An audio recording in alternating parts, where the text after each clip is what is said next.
Testing, testing. Hello! Hi, everyone. Oh, let me just try and put this in a better place. Hi, everyone. Hello, hello, hello. It's me, your local virtual baker, Salty KIMCHI. Hi, hello. Ah. Hi, how's it going, lads? Ugh. Yeah, playing Minecraft back to back, let me tell ya, definitely is something to do. Oy vey, quite sleepy, but I feel refreshed nonetheless. I feel sleepy, I feel refreshed. It's like a weird kind of feeling I'm feeling right now. I'm refreshed, but sleepy, but not sleepy. It's strange. But hi, hello, we're here to do stuff and things today. We're gonna be cooking. We're gonna be doing well, I mean, we will be cooking, that is a definite fact of the matter. We will be cooking. But, yeah. We're gonna be cooking, making some food,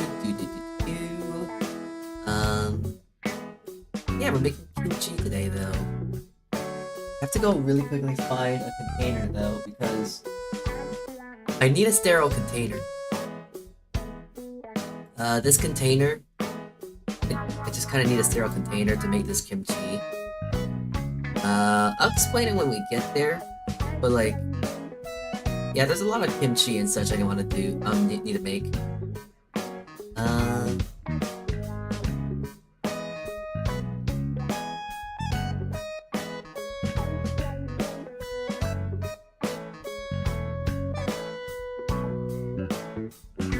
Sorry, I'm getting distracted by Twitter. So, yes, we are making some kimchi today, and I'm also gonna be making, I guess, my lunch with the kimchi. Kinda, because I am going to be making kimchi, yeah, but I'm also gonna be using some prior kimchi, because the thing about making kimchi is that it does take quite a bit of time to make. So, I'm gonna use some of my reserved kimchi of what I have to cook with, and we're gonna use that to make stuff today. So it's gonna be very nice, very cool. It'll be fun. Two of my favorite things to make with it, but yeah, I will also mention that the way I make kimchi is very much unauthentic. It's not really like the most authentic, the most way to make kimchi in the world. But I don't know. I don't know. I don't have the ingredients. I don't have the ability to get the access to the ingredients to make it more authentic. So unfortunately, I kind of have to work with what I have. What I have is just not the ingredients that you would usually use to make kimchi with. So yeah, but we're still gonna make do. Gonna still try my best to make something that at least looks like kimchi. So we're gonna get onto that really quick. But as always, since we're always, doing cooking streams, stuff that requires me in the kitchen, say goodbye to quality. Quality has now been minimized, but hopefully quality of other things to be maximized, right? Alright. There we go. Oh, I forgot to clean some stuff. Alright. Boo boo boo, gotta walk my way over. Alright. Oh, my thing fell asleep. Hold on.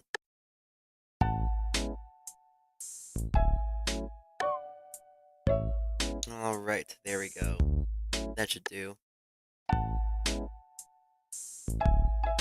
Hopefully. Should be working.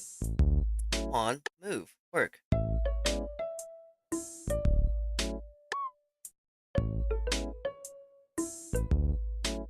Alright, there we go. Now we're working. Okay.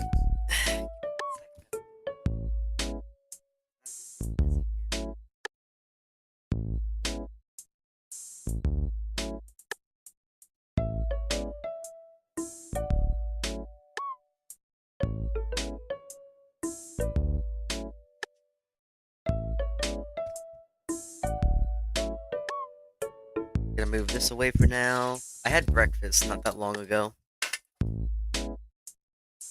I didn't clean up my mess. My apologies. Alright. I'm gonna make sure that when I make this, as I make this recipe today, that we... What's the word? I gotta remember that I make sure I put this recipe on... What is it? My recipe book, but I don't know if I should put it in my recipe book, because my recipe book is mostly for breads and such. This is not bread, as we all know, so, you know. But we're gonna be doing a lot of things. I have plenty of ingredients to make this thing that I want to make. Kimchi. It does require a bit of ingredients, but pretty much everything we need to make it is, for the most part, here. Pretty much for the most part. There are some things that I'm missing to make an authentic kimchi, like the salted, fermented, brined shrimp, or whatever they are. I forgot what they are exactly. But usually you use shrimp. And usually you also use a rice, you make a porridge or a paste with rice flour, which is something I can do.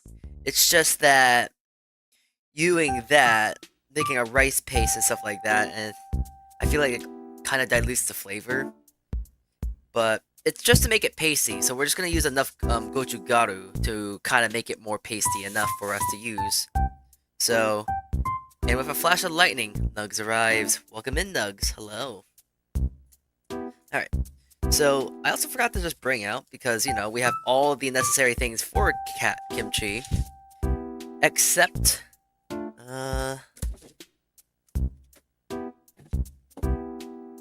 Except for... the cabbage. Got my Napa boy right here. We're gonna be using this to make our kimchi. So, yeah. Hold on, I'm still gonna move some stuff around real quick.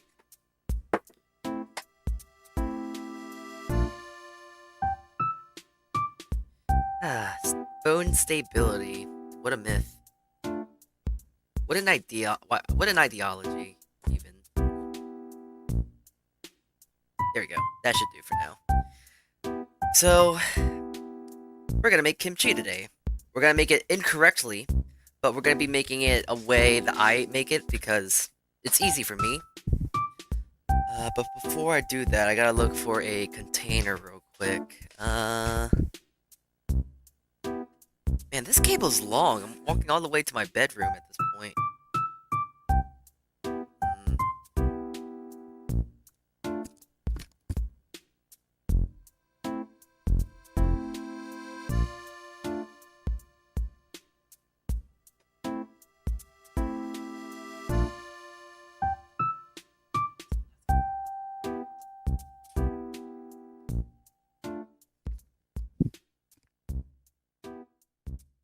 Alright.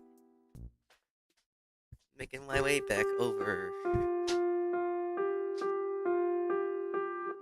So usually to make kimchi, there is a specific jar that you would use to make this kimchi. However, I just have your ordinary top-of-the-line glass jar here, so we're losing a lot of authentic points here, but we're just trying to make with what we can, alright?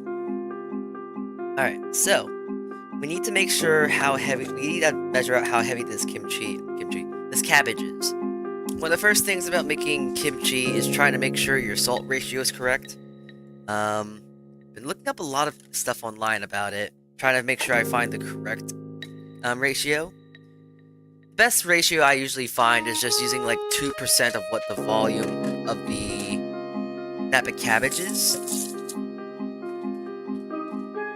So, I got a bowl here, my bread bowl. And, yeah. Let's measure this bad boy out.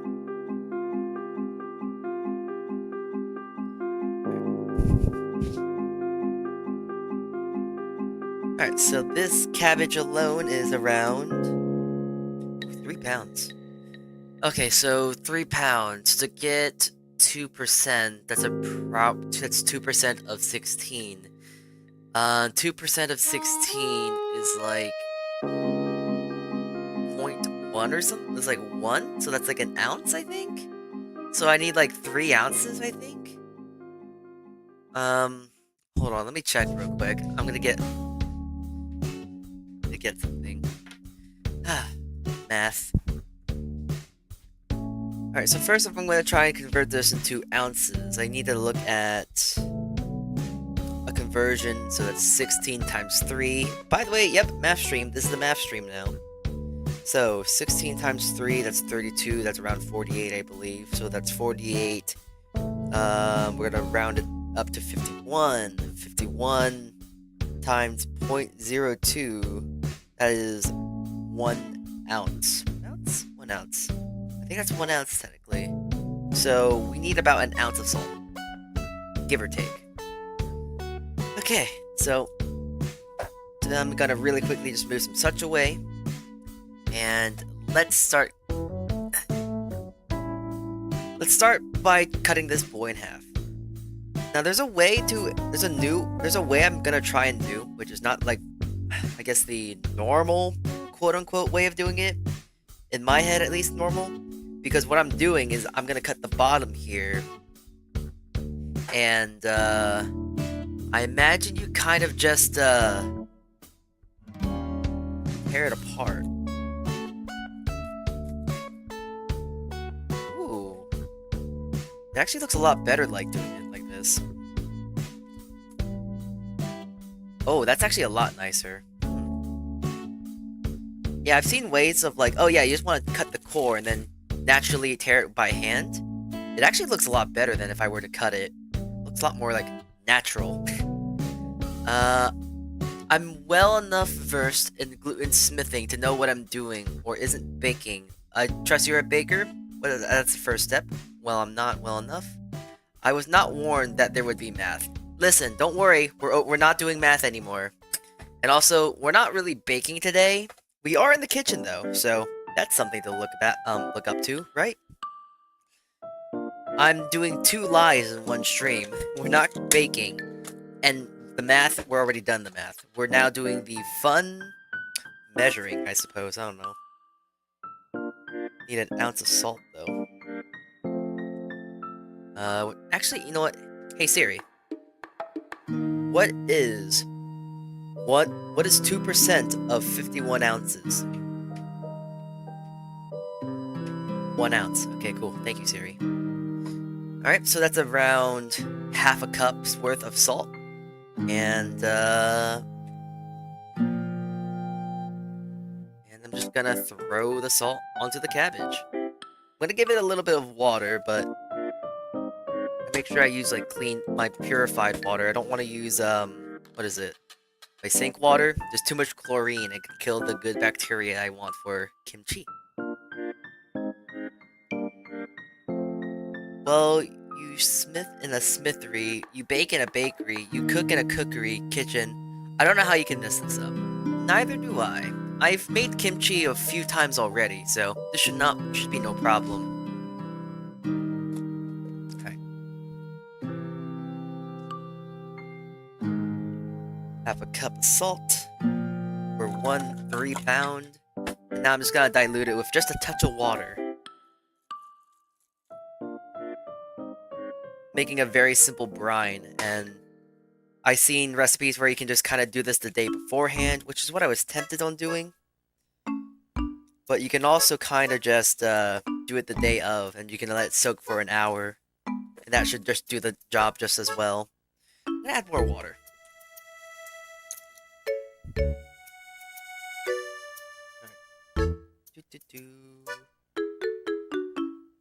Alright. Lightly salting the cabbage. It's essentially what I'm just doing right now.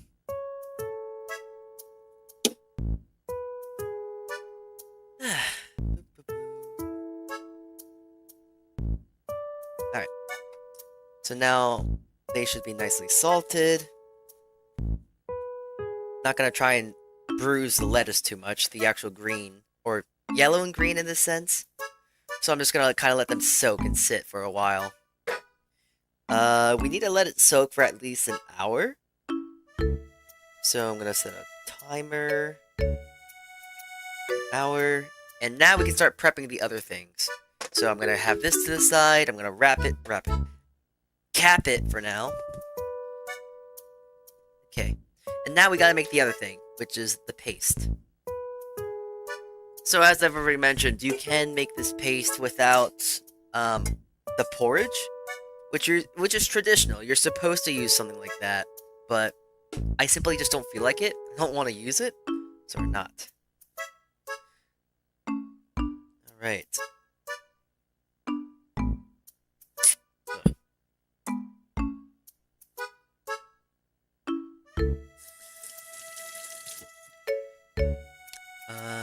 Never give anyone perms. Okay. Weird. Alright. So I have a recipe that I've kind of adapted from another recipe. We're just gonna be throwing stuff in a bowl, tasting it, feeling it, the most important thing. So, I like using an apple. Well, actually, that's a lie. I like using a pear. It's like the really big pears, the real cool Asian pears. I really like using those. But when I was looking in the grocery store for like good pears and such to use for this stream, they were like $5, and it's like, that's way too much money for me. So instead, I'm just kind of got a Honeycrisp apple. They've been on sale recently, and they've been really big, so I'm just gonna do that. Use a apple, add some nice flavor, fruitiness, citrus, sweet, all that sort of stuff, you know?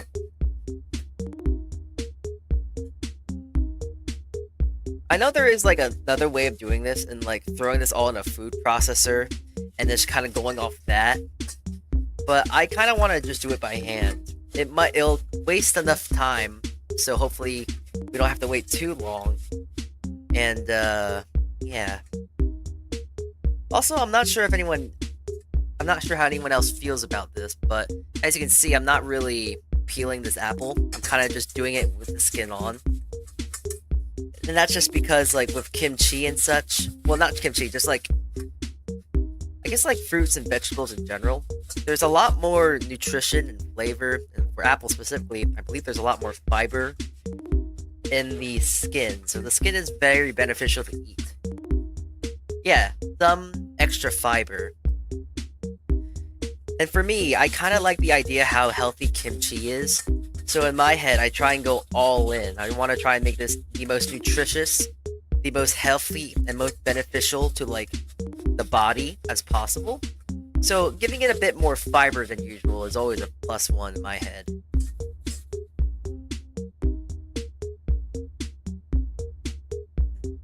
Arm's tired though.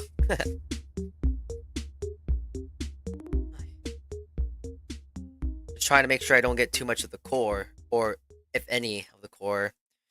The least I would want in my kimchi is to also make sure that there's cyanide in it. I've seen there's some really crazy kimchis, like, apparently there's a such thing as pear kimchi, fruit kimchi, stuff like that. Like the kimchi that we all know of, like cabbage kimchi. There exist other types of kimchi. There's like, I believe like 400 some types. I know there's it's in at least the hundreds and such. Like there's a lot of variation on kimchi. So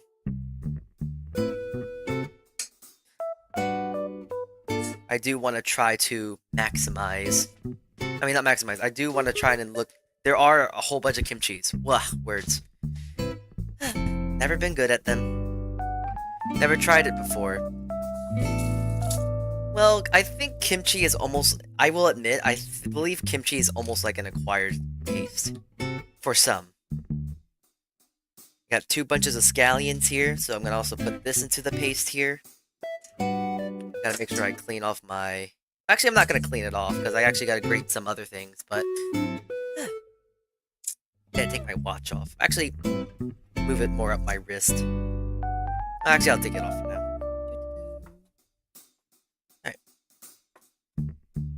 I'm just gonna try and do some nice thin cuts here because I want to just take the tips off because I actually forgot I don't want to use the scallions right now. I'm actually gonna use my baby scallions here because I just need to get rid of them, I guess. But yeah, these scallions really don't have much use, so I'm gonna use them first. They also have admittedly been sitting in my refrigerator for quite some time, so any excuse to get rid of them is a good excuse. Of course, not throwing them out because I don't really want to throw. I don't like throwing stuff out unless it's like mold and like old and like unedible and unsafe to eat. Then different story. But you get what I mean. Hopefully. Yeah, I know. This is already a weird thick mixture right now. There's fruit. There's now green onions in it. Trust me, it's for good flavor. It's good for. It's for the flavor. Trust me. Trust. Trust. Also, my board's moving too much, so I'm gonna put a towel under it so it at least doesn't move as much. I've only ever made the traditional way of kimchi. Yeah, I mean, my way of making kimchi is traditional. It's just that the way I make it is that I don't use all the traditional ingredients. Like you're supposed to use a salted shrimp or something like that, but I don't have access to that, and I know there's other ways to do it, but I just don't feel like going to get it, so instead I just have the basic ingredients, and it's kind of nice because if I don't use those ingredients, my kimchi is actually vegan, which is kind of nice. And it's really nice because I can ask, like, I was able to like show my chefs like, hey, this is my kimchi, do you like? And they're like, oh, this is good. Did you put the shrimp and stuff in it? And it's like, no. So I don't know, my chefs are like, this is the best kimchi I've had. So, which is kind of funny. I don't think my kimchi's that grand, especially since I really don't know what I do when I make kimchi. I don't make it in the most traditional manner. I just make kimchi. I don't know. Hi, Pokemon fan. What's up?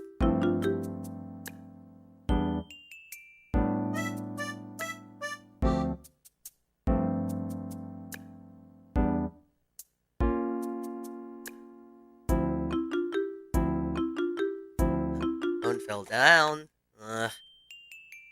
I was lucky enough to find the salted shrimp for the first time I made kimchi. Lucky. I'm gonna also go out and say I honestly don't really even notice the difference of using salted shrimp or not salted shrimp.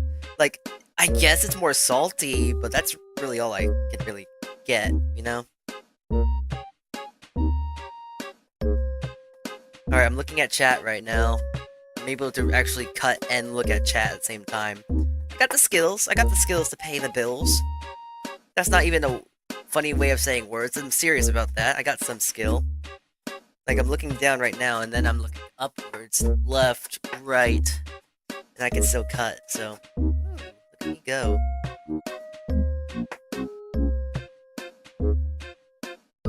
Yeah, I want to try and get these as nice and fine as possible. As possible, of course. Like, if I get a few big ones here and there, I'm not gonna really cry and complain about it, you know?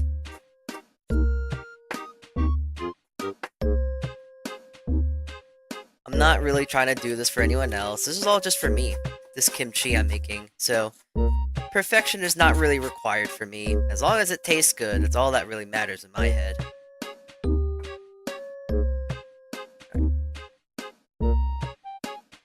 Have you ever seen...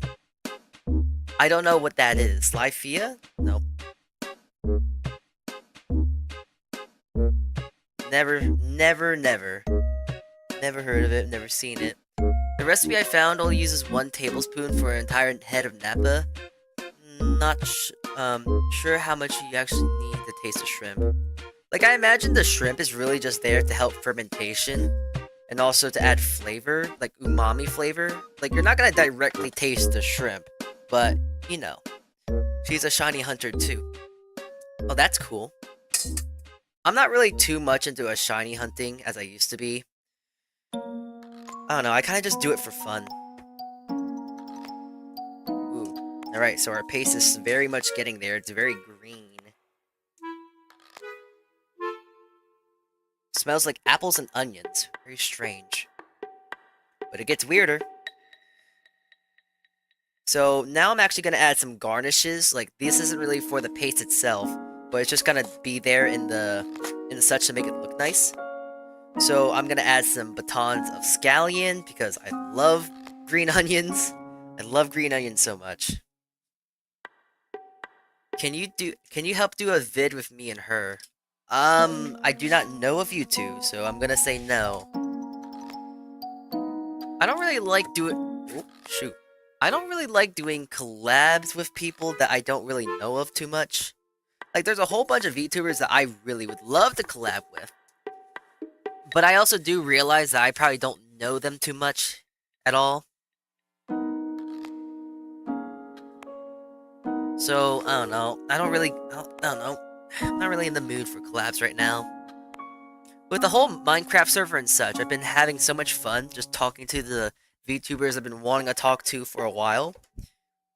Actually, you know what? I'm not gonna even call them VTubers. They're my friends.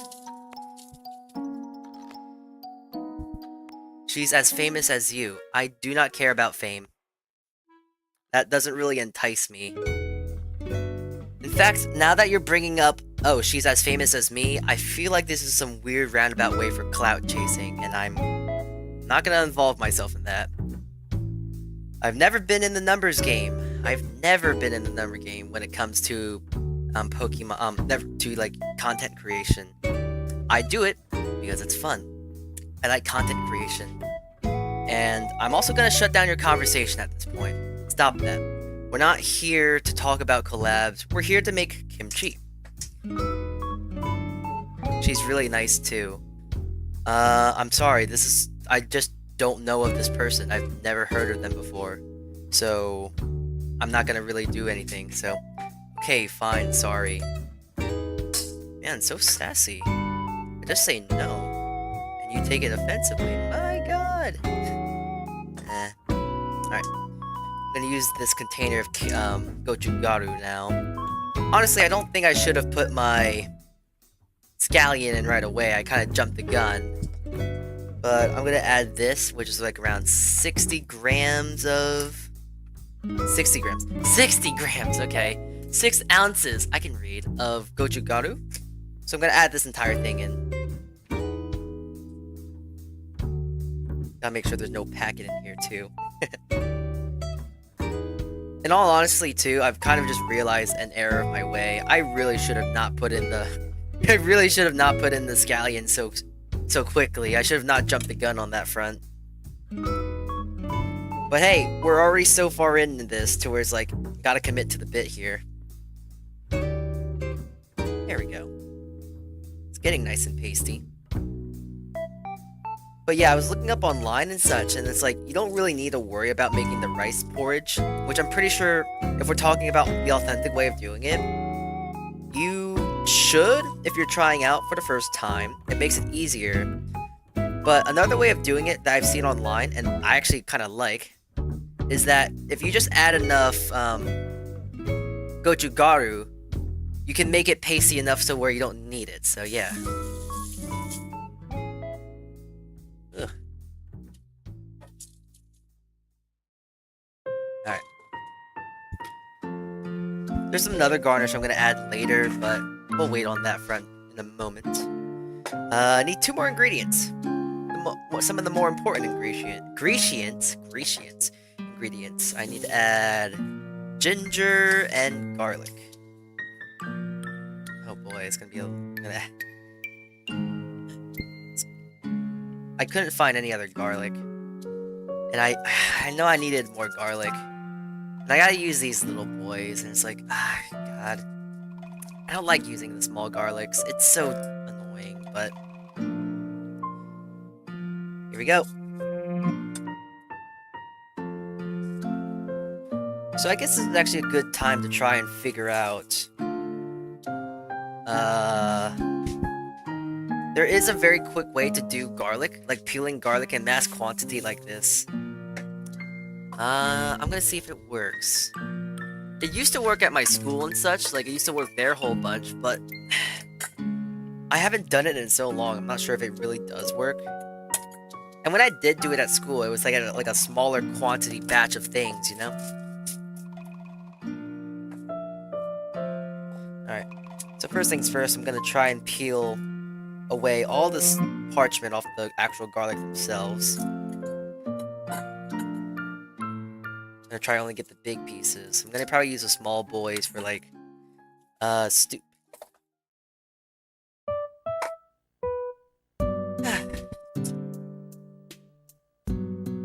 So, how are you guys doing today? You guys snacking on anything? Drinking something? I imagine if you're kind of watching a stream, I don't know, always hate removing the garlic paper. Yeah, the parchment, removing the paper off the garlic is always the biggest pain. It's also so bad, it's also worse when you have to use a lot of garlic too. Gee. It's one thing if it's like, oh, I just need like 2 cloves. Like, that's no big that's no problem for me in my head. But when you have to do 5 cloves of garlic, it just gets annoying. I'm probably gonna try and do 3 and see what happens with that. I'm gonna have to get some lunch soon. I'm gonna make my lunch soon. So, it's gonna be a while to make that lunch though. Considering how long it's taking me to make this paste. But yeah, I'm hoping that with how my timing works, that I will actually be able to... What is it? I'll be able to finish this before the we can check on the cabbage.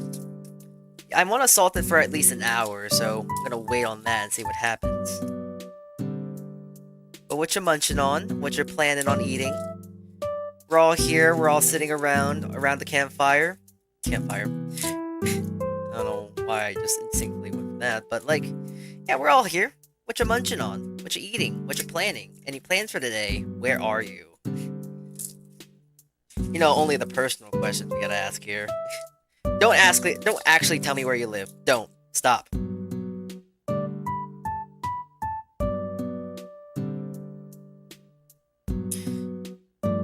I also kind of need to figure out that I need to like be a little bit more cautious about the kids. It's a random thing to mention right now, but like I've been noticing a lot of activity in my Discord, in my chat, which is not a bad thing. But there's a lot of way how people talk, and it's like, they seem like children, and I don't want them here. Nothing against children and such, but it's just like, I don't think my stream's really suited for children.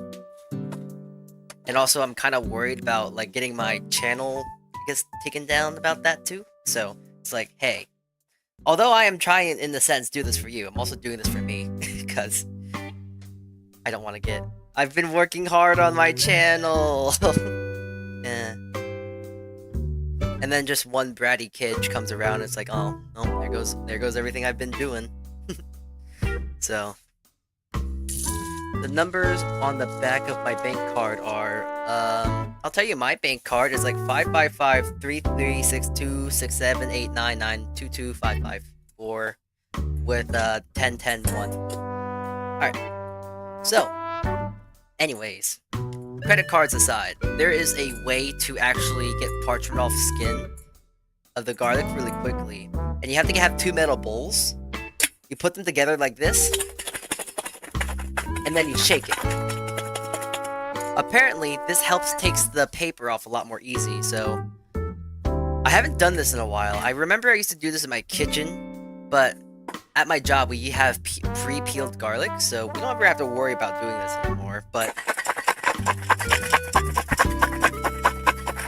I'm kind of curious to see if this works.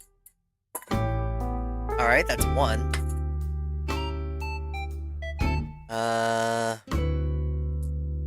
Well, that's technically a half, we'll say. We'll give that a half. That's another half one peeled. That's another one. So far, we're at 2.5. I think it's also probably would help if I had bigger bowls, too.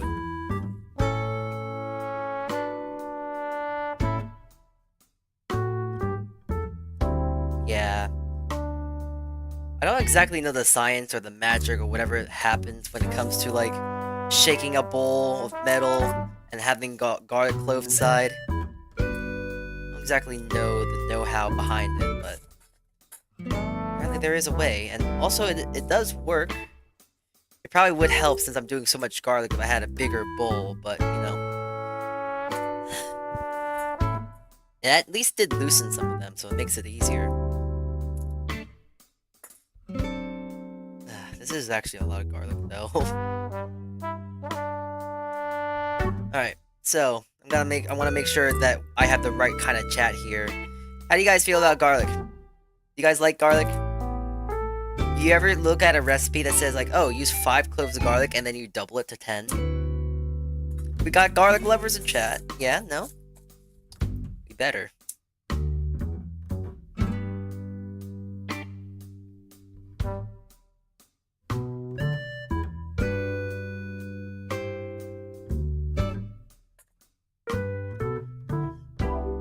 Alright, that's a few of them.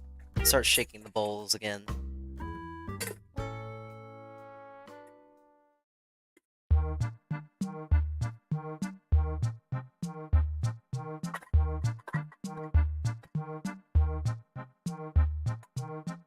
Yeah, I don't think it's gonna really work too much. The skin's too thick for these. Yeah. This part is always like a very annoying process. It's not as annoying as the next part though, because I would say the other ingredient I need to get is probably the most annoying to actually try and fabricate, I guess is the word. I always follow the recipe the first time around. Fair enough. But let's say you're making like a tomato sauce and it tells you like use only 2 cloves of garlic. For me, I would add 5 cloves of garlic just because I like garlic that much. So, I'll add extra garlic if I'm cooking the garlic. Yeah. Good. We love our garlic lovers in chat. Jeez, the stem on this one. Real annoying.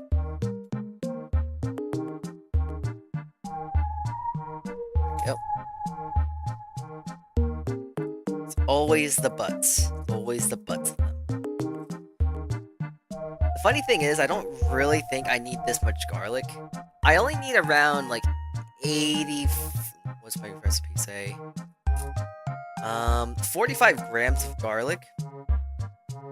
And I think what I have in my hand right here, I think this is 45 grams.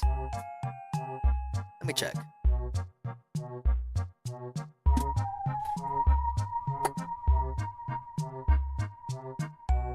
Did I do too much garlic? Oh wow, that's 55. That's actually usually what I would go for. But you know what? Since we're here, I might as well go for 60. There's the math again. Listen, it's not math, it's measuring. Which I guess you could argue is math, but shush. It's easy math. It's like putting squares in the square hole. Hi there, Cloudy, too. It is math, though. I guess it's math in a roundabout way. I will argue. Okay, it's math. Alright. You know what? Now that we're already at 65, though, we might as well go to 70. You know? The original recipe I have says go for 45, but, like, we're already at 65. We might as well go to 70.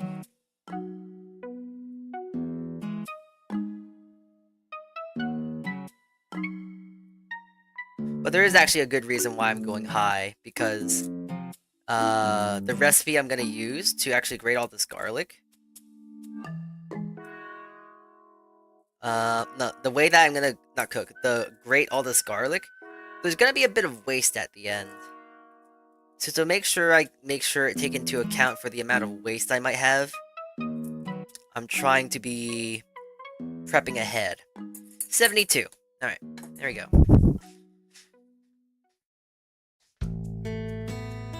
Okay, so now that I'm just talking about estimation and guesstimation now, and taking into the account of waste, I guess now you could say I'm technically doing math. So you win on that front.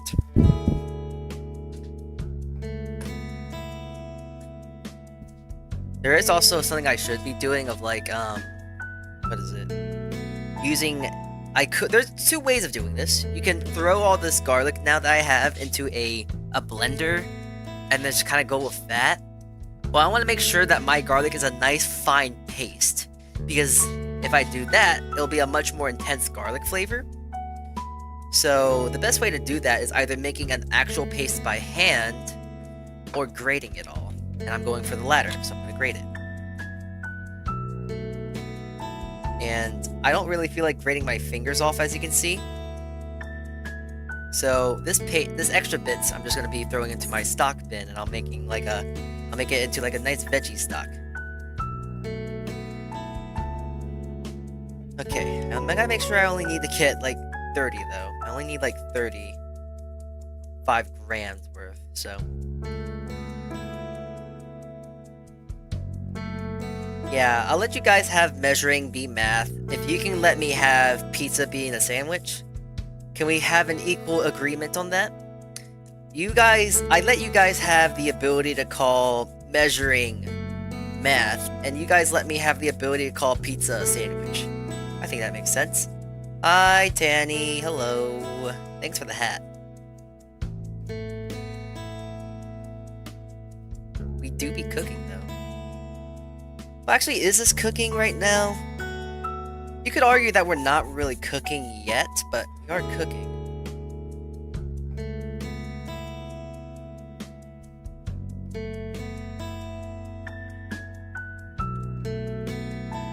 Alright. How much garlic is that? 16. We're almost halfway there. Pizza isn't a sandwich. Do you fold the pizza? Yeah, I sometimes fold the pizza. Sometimes you get a really big slice. So then you know, technically it's an open-faced sandwich in that sense. And actually, considering that you know of folding the pizza, it's a very much commonly known thing that people fold the pizza. And when you fold the pizza, you turn it into a sandwich. But it's technically then, in that case, because people do have that option to make it an open-faced sandwich in that sense. So, a pizza is a sandwich in that regard. 21. We're almost there. So yes, pizza is a sandwich. And if you don't want me to agree with that, I can sweeten the deal and trying to not improvise, but come with a better argument of saying, like, you know, Chicago deep dish pizza, that pizza?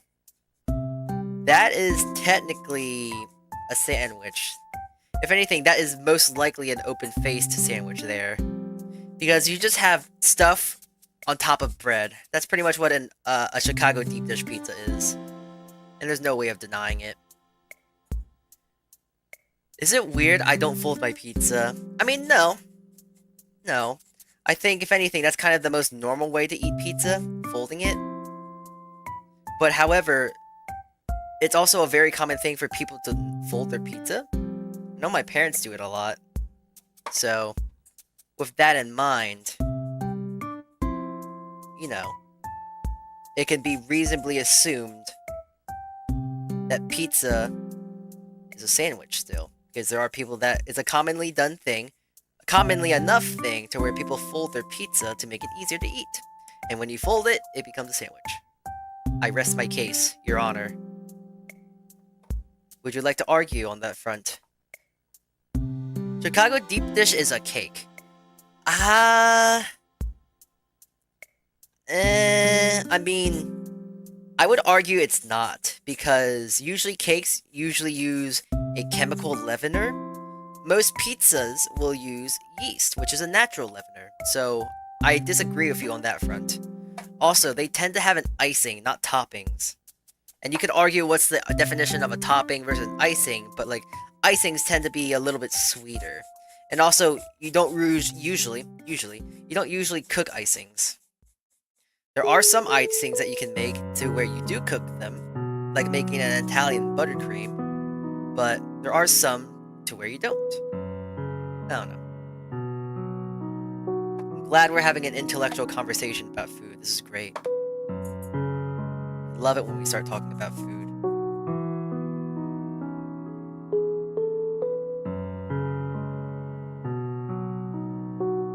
But I've never heard about that one. Chicago deep dish is a pizza. I like that one. I mean, Chicago deep dish is a cake. I like that debate. It's a good topic. I feel like I should also probably try and do a debate stream. I don't really do much of them anymore, but I used to do a bit of them, like saying if pineapple was belonging on pizza and this and that. But since I've already had those debates before, it's like, why would I have the debate at it again? Too much brain isn't braining. It do be like that. Counter argument. I'm holding the gun, and either I'm holding the gun, and you jumped early in the stream. Jeez. It's good so far. What he making? I joined. I am making kimchi. Right now we're just grating garlic, so Madge. Pineapples don't belong on pausa. Yeah, I think they do. I know. This is gonna be a very controversial take, and a very overrated take at that, but I believe pineapple belongs on pizza. Shocker. An extreme take, I understand.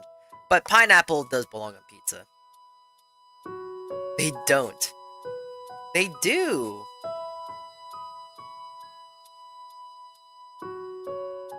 And you can't convince me otherwise. Pineapple belongs on pizza. They do belong, yes. Popsicles are basically a lollipop. I agree. Never tried it. Taking your stove? Why you want my stove? My stove isn't really even that worth it's not even worth stealing, so it's like, I don't know why you would want this stove. Dear God, I hope Italians didn't hear hope Italian didn't hear that. And you know what? I'm really far from Italy. I don't think they'll hear me at all. Knock knock knock at heaven's door.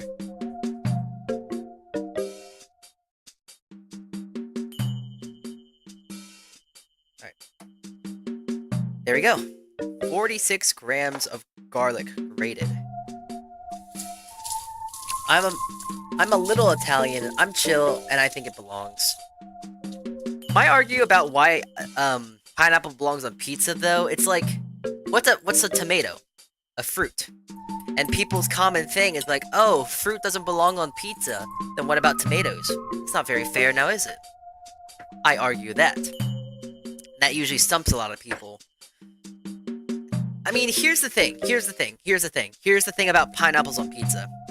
When people think of pineapples on pizza, they think about putting a whole frickin' pineapple on a pizza. And you know, I will agree, that doesn't belong. But you wouldn't throw an entire freaking tomato on a pizza, because that is just stupid. You'll put slices, you'll put tasteful slices on a pizza of tomato. So like, for me, I personally like nice thin slices of pineapple, or little small bite chunks of pineapple. I want to eat a pizza, not pineapple. It has to complement each other, you know?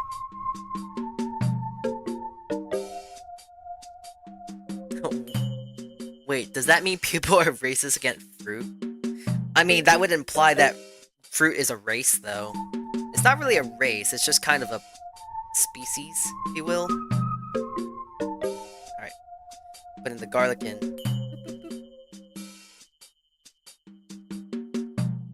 Alright, now I need some ginger. Specists. I'm not sure that's a word. I don't think that counts.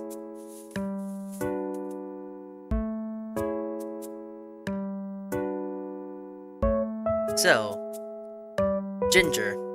A bit of a travesty to try and actually... Okay, I only need like a little knob of it then. Alright, that should do. So, I know with like how some people are with ginger, they don't know how to peel it, but it's actually a lot easier than what people would make it to be.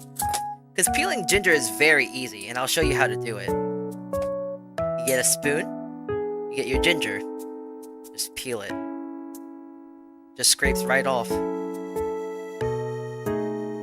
So, I mean, you know, I know there are some people in the world that will use peelers. Like, there are some people in my job that will go out and use a peeler, and it works. But let's say you don't have a peeler. And sometimes there's some knobs in here and there that you can't get with a peeler. And then you end up peeling, like, a whole bunch of the ginger as well. So actually, I think one of the better ways to do is just with a spoon. If you know what you're doing with a spoon, you can kind of scrape off a little bit and not everything. You know? And also, these little spots right here that are really hard to get, you can kind of get in between with a spoon in comparison to using a peeler, because if you use a peeler in this sense, you probably want to cut this bit off. And you can't really peel that little bit here. It's hard. But with a spoon, you can get in between the little lines here.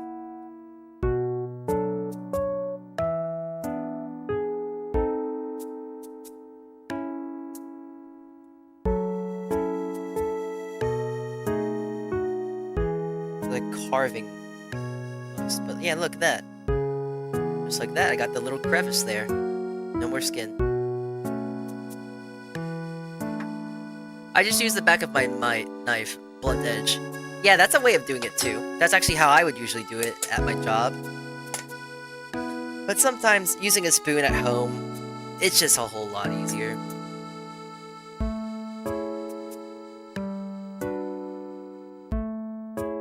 Oh, that actually really helps.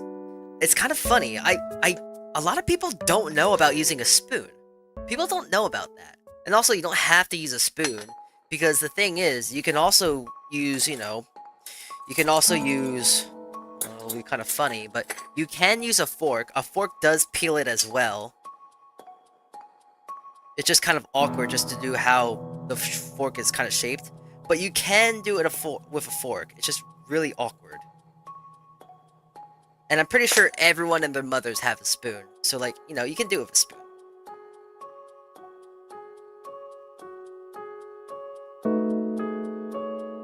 But once more, I digress. Do what's best for you. Use a peeler, use a spoon, use a fork, use a knife. Do what's safe, do what's easy, do what works for you. Anyways, all that talk aside, I need to make sure I have enough ginger here.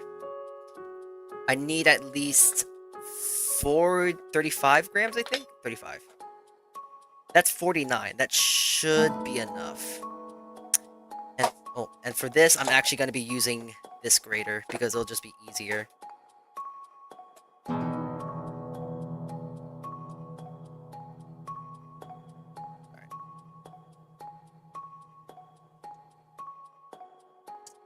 Okay, it's been tared.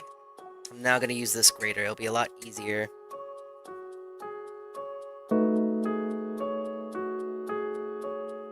Question: since I've watched you finishing the Arceus Pokédex, are you going to bring them in Scarlet and Violet or no? I mean, I might, honestly. I'm not sure. I might not. I might leave them in Arceus, because, like, I like Arceus a lot. I think, if anything, I might transfer them to Pokemon Home, and then kind of go off from there, but it really just depends on how I feel, really. I'm not sure. Not sure. Did you know that watermelon is a berry? Did you know that strawberries aren't berries? Tomatoes is tomatoes. But yeah, did you know that strawberries are technically not berries? Yeah, strawberries aren't berries. Despite being strawberries. Oh, did you also know that pumpkins are fruits?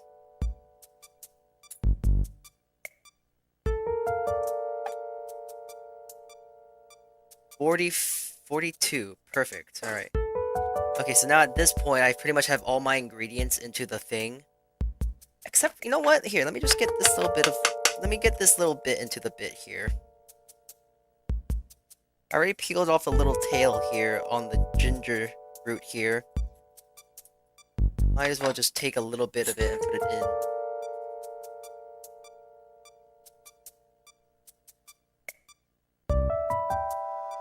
There we go. But yes, I did know that watermelon is a berry, and tomato is a fruit. And there's also another one that I like to tell too, but it's really weird. Oh, did you also know that cauliflower flowers? Did you know that broccoli also flowers? Did you know that they're flowers?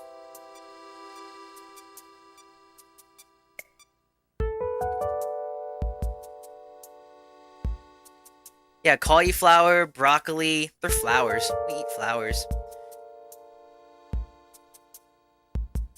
By the way, did you know that peppers have more vitamin C than oranges? I did.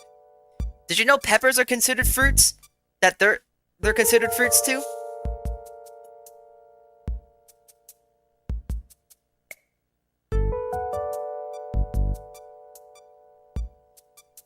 Yeah, okay, cool. Good, good, good, good. We're all educated here. Good, good, good. Alright. My life is a lie. But yeah, like, but we eat flowers. Cauliflower, which is kind of funny, because you would think people would know about cauliflower being a flower, but cauliflower is a flower. I'm also gonna put a little soy. I like doing that just because salt.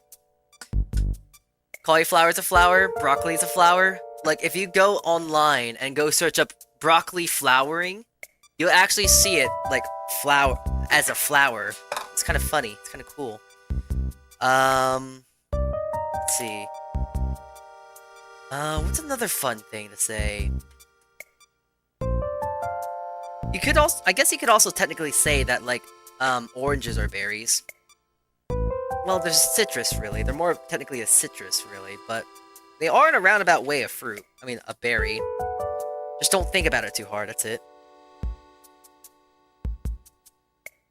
Alright.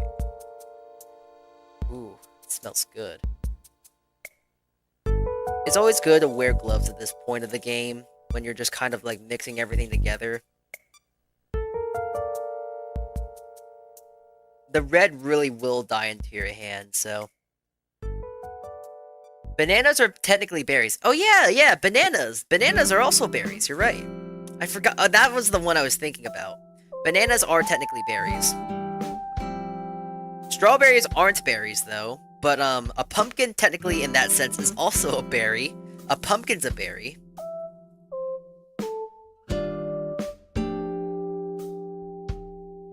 It's probably just uneducated, really.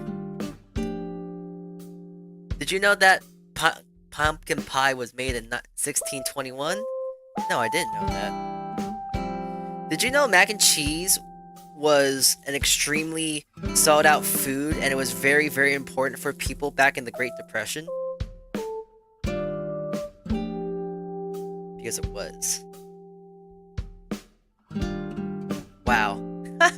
Look at my hands, they're still orange. I look like someone from California. Or a politician. And I'm gonna leave that joke as that.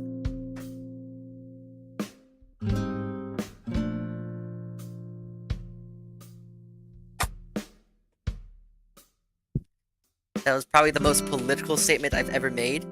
And that's gonna be the only political statement I make.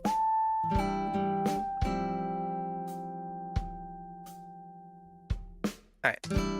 There we are. We have our kimchi paste here. I thought pumpkin pie was made in an oven. Yeah, pumpkin pie is made in the oven. I think is made in the oven. But, like, back in the day, they didn't have ovens, you know? Did you know that tea isn't from England? Yeah, it's from, like, India, though, no? Carrots are only orange because they come in different colors. That is true. Did you know that, I think carrots used to be red. They didn't always used to be orange. They're orange due to a lot of crossbreeding. Oh, speaking of also crossbreeding, if we're gonna go with fun facts about fruits and vegetables, did you know that, tomatoes, they used to be 10 times smaller than what they are now? Not exactly, but the tomatoes we have today are actually a lot bigger than what they used to be. And also the seeds used to be a lot bigger, too. If I was at my computer right now, I would be able to try and tell you and show you the things, but, like, it's funny when people say, like, oh, I want to eat something with non-GMO. I want to make sure I'm eating something that is not genetically modified. Technically, that statement is very much impossible. Everything we eat nowadays is modified to an extent. One of those biggest things being bananas. Bananas are possibly the most genetically modified food that we eat on a normal daily basis. Because, think about it. When you eat a banana, they should have seeds, because all fruit has seeds. So, if you think about it like that, where's the seeds? Do you ever look into a banana and you look those little small black specks inside? Those are the seeds. But they are infertile, and the thing about that is that the seeds have been bred to be so small that if a whole generation of banana trees die, that could be a whole, what's the word? It could be a whole, I don't know what the word is. A whole travesty of just like the banana crops, just like, I don't know what the word is, but like they're just important. They're so crossbred at this point that if you try and go find a banana, it is not what bananas used to be like, because banana seeds are probably like as big as this crumb right here. You probably can't even see it. While banana seeds would usually be this big. So to eat food that's not been modified, you basically need to eat one of those animals that unchanged since the dinosaur era, like an alligator. Or a chicken. You could say a chicken as well. Avocados are fruit too. They are. And you could say that they're technically berries. Because usually the definition of a berry is a fruit that flowers that has the seeds on the inside of the thing. And that's why strawberries are technically not fruits. I mean, not berries. Because the seeds are on the outside, not the inside. So yeah, you could technically say like squash, honeydew, watermelon, peppers. You could technically say that they're all berries.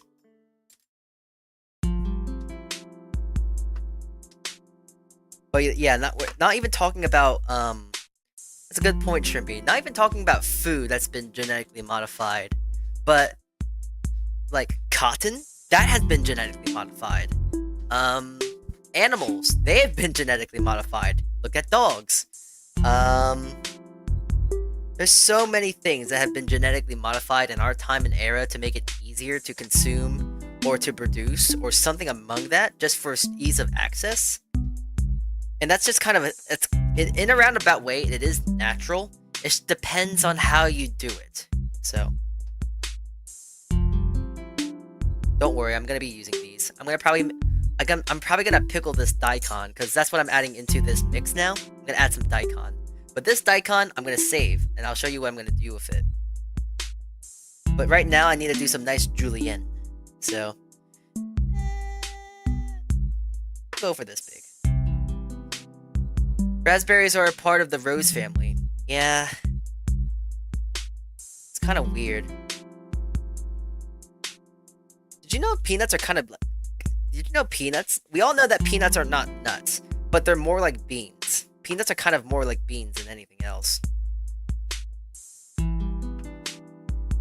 So, most likely, if you're allergic to peanuts, you might be allergic to beans as well. Legumes. Right. Come to think of it, I don't really know what hasn't been genetically modified in our time and era.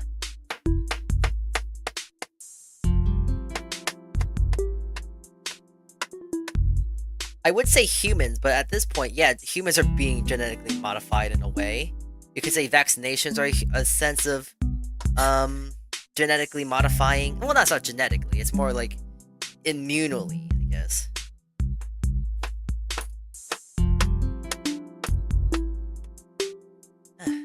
Nice little matchsticks here.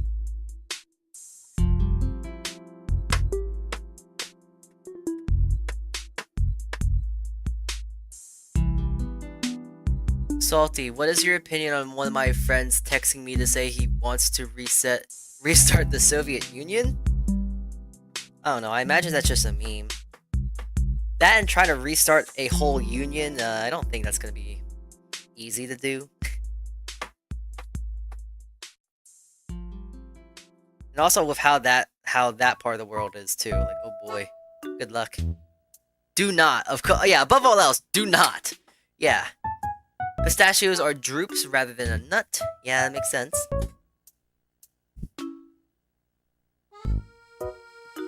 I was actually gonna say, just to touch on genetically modified food one more time. I was gonna say, oh, there's probably one way to eat genetically, there is one thing to eat that's not been genetically modified, and that's air. But air doesn't really have genes to begin with, and that I believe us as a human race have already kind of tampered with the air at this point as well. I wouldn't be surprised, honestly, so that's a no-go with that as well. Alright. gonna mix this paste together. Got my garnishes here. I really should have not mixed my scallion and such in, because it's just gonna probably make the mixing of like the flavors a lot more complicated. But I digress. We're here now, so kind of have to deal with it now.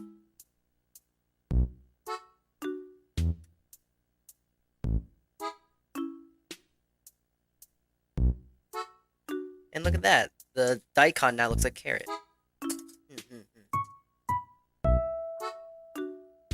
It's kind of nice. Daikon don't really have too much flavor. So whenever you like pickle them or do something like this with them, they kind of just absorb the flavor. It's kind of nice. Alright. Polluted air is modified. Correct.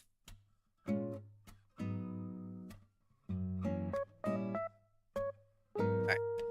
So now I have enough gochu in this paste to where it's kind of like spreadable. I'm actually going to give this a little bit of a taste. I want to see how I did with this. There's a lot of things that are different with this. Like I've added more garlic, I've added more fruit. I've added a whole bunch of this, so like I'm going to give this a little taste here. Let's see, how'd I do?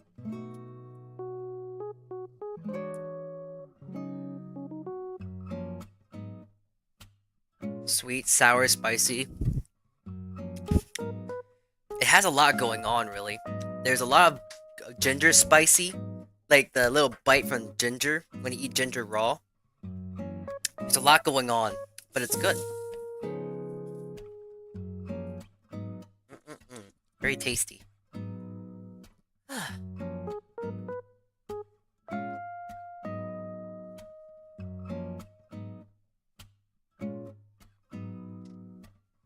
Polluted air is modified. 5-star English scams be like.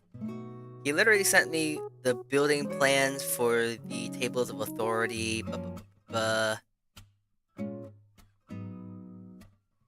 KIMCHI. You've changed it so much, we'll have to call it KIMCHI. KIMCHI. Imagine I actually just call you guys that, you know? You guys don't really have a fan name yet, do you? I don't think we've ever really tried to figure that out for you guys, have we? We've never really given you guys a name. I just call you my friends and bakers alike, that's really all. But come to think of it out loud now, I don't really think you have a fan name. Or a fan design in that sense, huh? I have to think of something like that, no?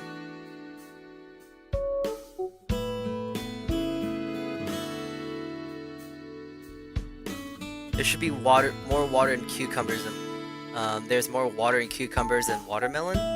Yeah, I can see that.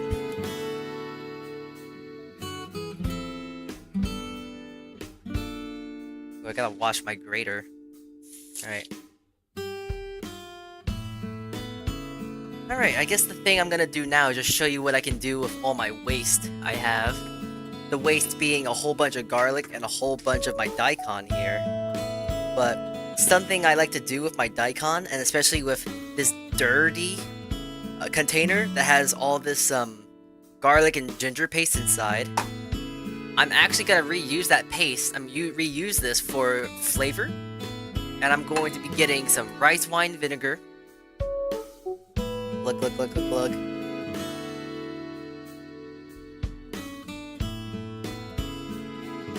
Hold on, let me take this thing off. I always hate the things that they put in rice wine. Like, I get it, but I know what I'm doing. I don't need this cap. I don't need this safety thing. Yeah. I might as well use the whole bottle. Salty, can you call us a salty spittoon? I like that.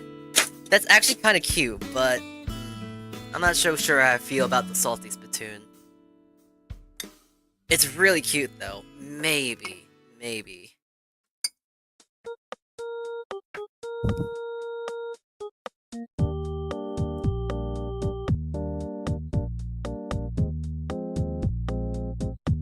Alright.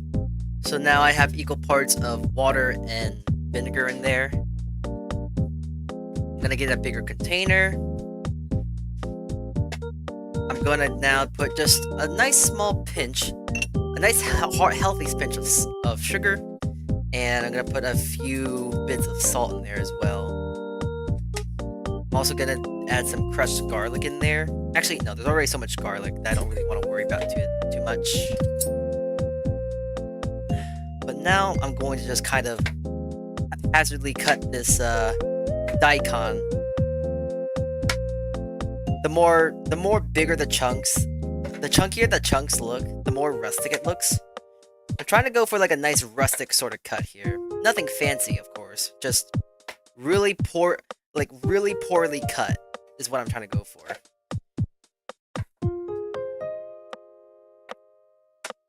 Because I'm just doing this for the sheer fire thing of just like something rustic, something simple, like a nice, delicious kind of looking chunky cut. Nothing fancy. I kind of hate having good knife skills in this sense because I instantly want to try and go for obliques, but I'm not trying to go for obliques, which is like a weird, like, I don't know how to explain what an oblique is, but yeah. I'm trying to go for the random cuts here. Alright, put all of them in there.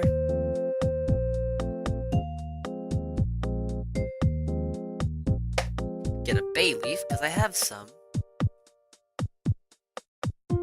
I'll put in like 2 bay leaves. 1, 2. I'll put a touch of vinegar. I'll put a touch of soy sauce because I want to now. Oh, and of course, the good stuff. Not too much, just a touch of MSG.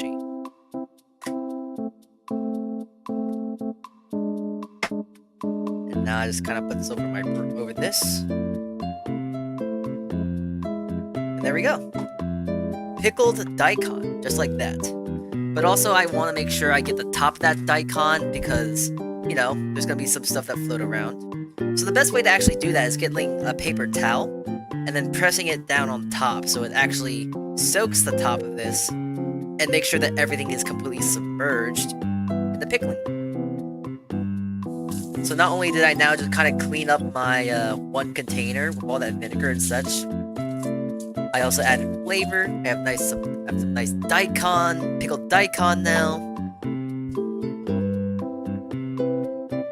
And I'm just gonna leave this in my refrigerator. The good thing about pickles and stuff, they kind of last pretty much for a long time. You just gotta look out for mold. But yeah, pickled daikon. Now I can have this as a side if I ever want to eat this. What tree grow berries?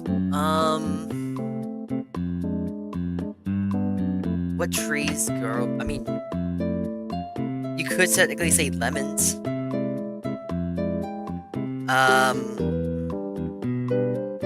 Apples? Apples are technically berries in a way. They're not citrus. You could say technically apples.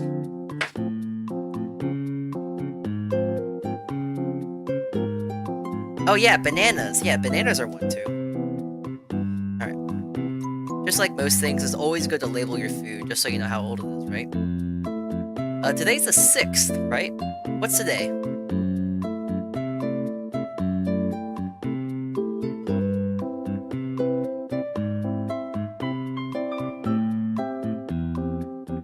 The 7th, actually.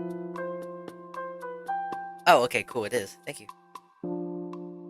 Pickled daikon, and I'm also going to do a little drawing. There we go. Pickled daikon.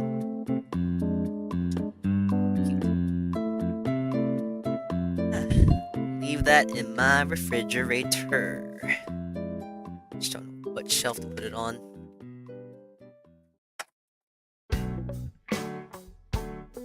That one works. And it's kind of nice. It looks like I have a lot of food now. Oh.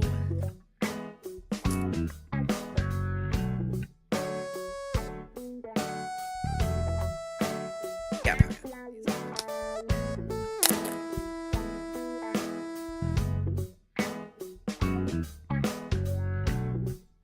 Okay, well, we're pretty much done with the... We're pretty much done with all the cooking. Well, not cooking, but the kimchi. The kimchi specifically is pretty much done. We're just waiting for time to pass. I don't know how many... Oh! Actually... Okay, my internal clock just going hard again. It's actually been an hour, so now, we can actually start doing the kimchi again. Hold on, I gotta just, like, put my dishes away. Forgot to put away my dishes. I mean, at least they're clean, so that's a plus. I just forgot to put them away. The low-key of having a dishwasher, let me tell ya.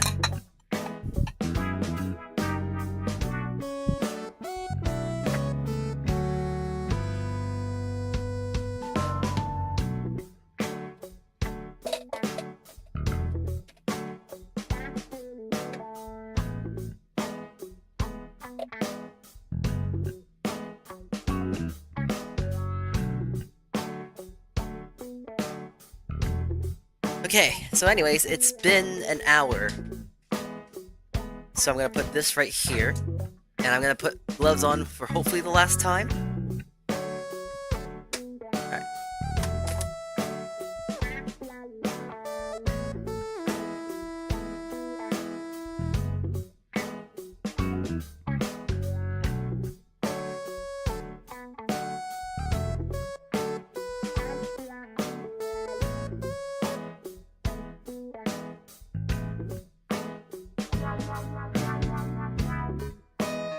So lame. No, I could actually, in reality, I could just kind of put this away, let it go for another half an hour maybe. But yeah, like I can actually fit this all in the bowl, and the lid wasn't on nicely last time when I was trying to put it on, but now it can. So I think we're ready to go. Alright. So now I actually gotta wash this stuff off, so just gonna rinse it real quick. And when I mean by rinse, I mean just like tapping, like shaking off any salt liquid.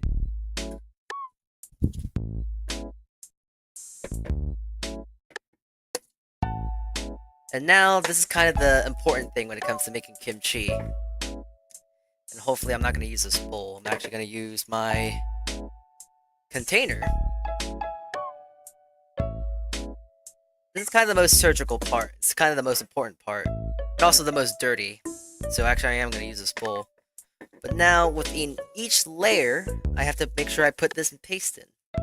So, just going to make sure I spread a nice even amount of paste between each leaf of cabbage here. Really smear it on.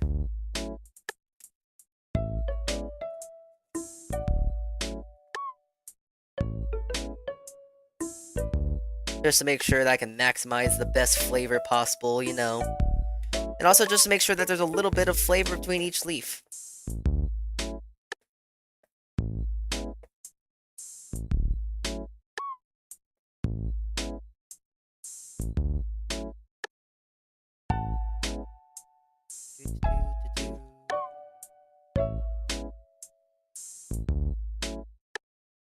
I hope I have enough paste. I gotta do this 4 times.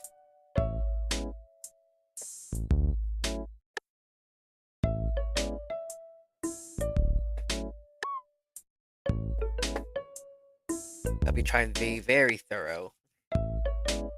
Ah.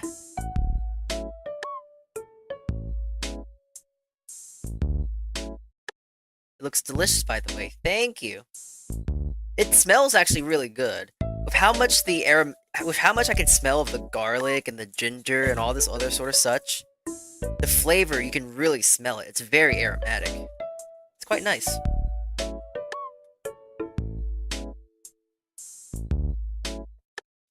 Right. Here we go. Good up. Just left. Smear it on top here.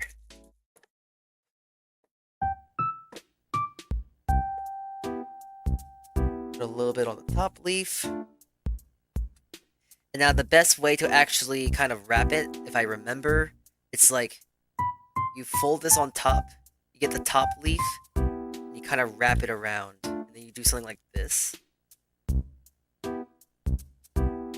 And then you can now ferment it. Ferment it in like your container of choice. Hope it can fit in my jar. It's kind of big. Alright, you know what? I'm gonna just kind of try and get it as thin as possible here. Alright, in the tube. There we go. It's 1. 3 more to go.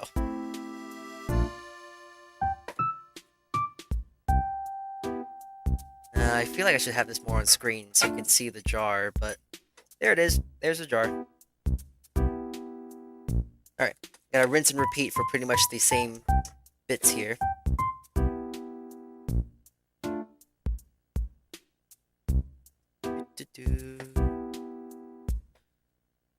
I try and actually, okay, so I do try and make kimchi, like, very often. Like, the thing is, I try and make kimchi at least, like, once a year.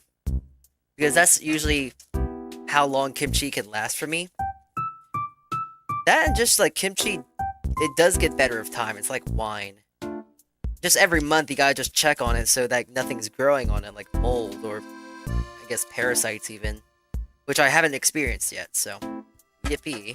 But you always gotta make sure, check it every month or so, and like kimchi, as long as you store it in the right conditions, and your refrigerator's not like broken or something like that, it should always be safe. It's like water, you know? If you have a clean water bottle, you should be fine. Eventually, you are gonna have to throw it out because that's how plastic is. And it's the same thing with kimchi. Eventually, you might have to throw it out.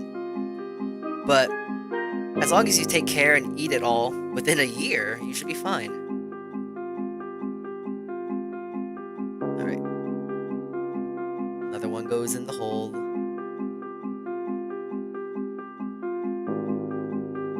I'll configure it later, but there we go.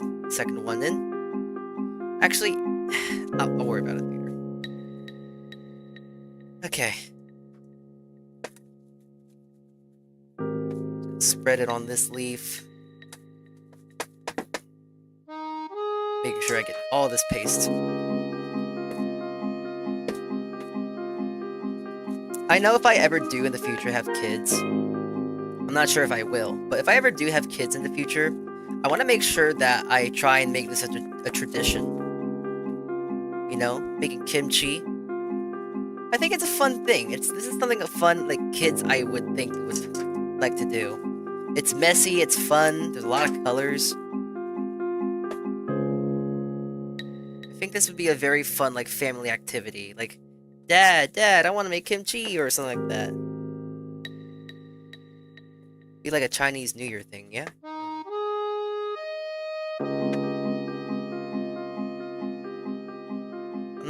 Unfortunately, I'm not the most Korean in the world that I know of. I was raised by Americans, so I'm not really too Korean anymore. But I do try to reclaim some of my heritage by just trying to do stuff like this, you know? Trying to learn how to do it myself, from the ground up, if you will. Alright. Now I can go crazy. This is my last thing of kimchi paste. Now I can go real crazy, be real generous with this one.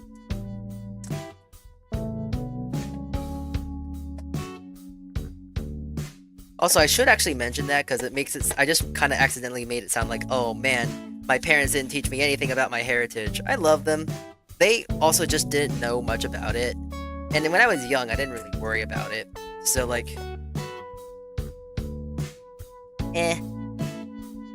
If I wanted to learn about it so badly, I'll learn it myself, is what I always think. And you know what? This is how I'm learning. Trying to make food and stuff like that. Going overseas sometimes. I only went overseas once, but I do plan on doing that in the future. I would like to go to Korea again.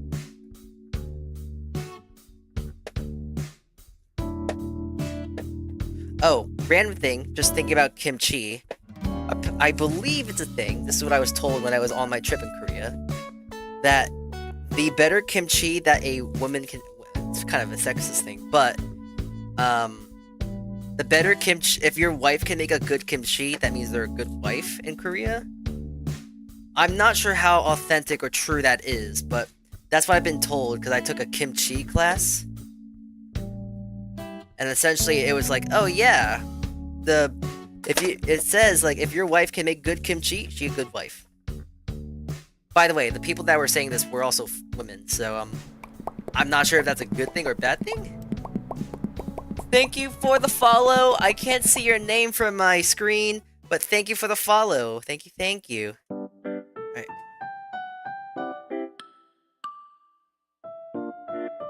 Alright, now I'm gonna take this all back out because I want to try and organize it a bit more nicely. In the jar, at least. Okay. But I am gonna just show you now, hopefully. I'm making a huge mess for one thing. Oh my god. Come on. Come on. And this is why I'm wearing an apron, by the way. This is messy. Ugh, okay. Anyways, as you can see, this is our kimchi. I think it looks pretty good. Yeah. This camera doesn't do its justice, but this looks nice. It smells very oniony, garlicky, and fruity. But I'm trying to make sure that I get this, I think...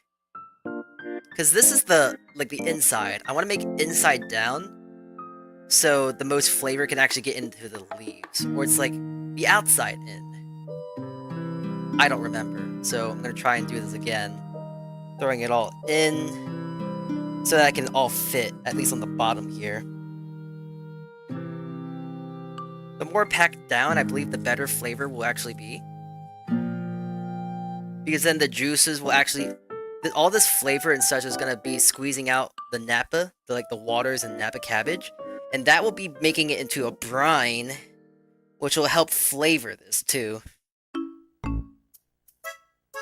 I also do realize I'm making a lot of kimchi, but I also do intend on giving a few bits of kimchi to people at work. A few people were interested about kimchi, and I was like, hey, I can make some kimchi. I'm planning on making kimchi fairly soon, so I was telling them about this and that. So here we are, making this whole mess of kimchi. Ugh. Yeah, I need to get myself an urn. I think that'd be really cool. There's a Korean urn that you can get. It's made out of terracotta and stuff. It's really cool. Okay. Gotta make sure I put anything else that I can put in there. There we go. Ah. And this is why you wear gloves. My arm is a little messy because I had to get really deep in there. But this is why you wear gloves. Very messy.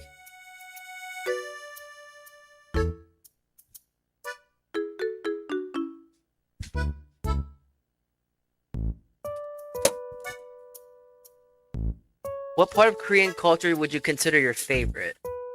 Yeah, sorry, I've been kind of ignoring chat for the whole while there. But listen, I was really focused on the paste and the kimchi, okay? But, I guess my favorite part of the culture of Korea is, I don't know. Just because it's just the most, I've been influenced by, it's really food. I just really like the food in Korean culture, and also, how, dinners are eaten and stuff like that. It's a simplistic thing, I know. Oh, wow, these people eat food really nice. It's a simple thing to talk about, but, I don't know. Especially since it's, my line of work as well. I like the culture. And also how it's, very, family-centric.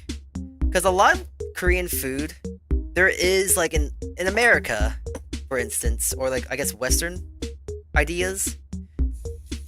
Dinner is, you have your main thing, you have your sides, and then you have... essentially, you have, let's say you have steak and eggs. I mean, steak, you have meat, potatoes, and then, a vegetable, right? Korean dinners aren't usually like that. There's usually a whole arrangement of food. I think this is pretty much most Asian cuisine, but I digress. I'm just gonna pretend that Asia doesn't exist, and there's only Korea. but you have like 20 like side dishes, and that thing, the 20 side dishes, is pretty much the dinner. And it's kind of nice because then it's like you make your own things as you go. You can mix and match flavors and stuff like that. It's kind of cool. And also it just makes things a lot more homey, a lot more family-centric. It's a lot more of an intimate sort of thing. And also the food is very humbling as well. It's not anything crazy, not like 20 things of meat and stuff. It's simple. It's very simple. What are you cooking, Salty? I'm cooking kimchi. Actually, to be honest, I'm not really cooking, I'm just making kimchi. But I digress.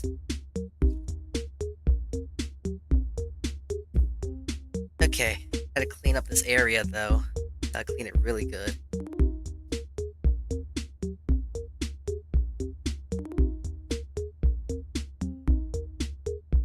Stuff stains, so I gotta clean this as best as I can. At least it tastes good though, so. Alright. And now at this point, I kinda just, what's the word?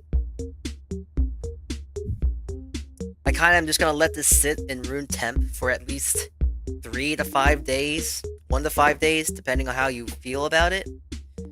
But yeah, got my whole jar of kimchi here. And, yeah. There we go. Kimchi. Done and made.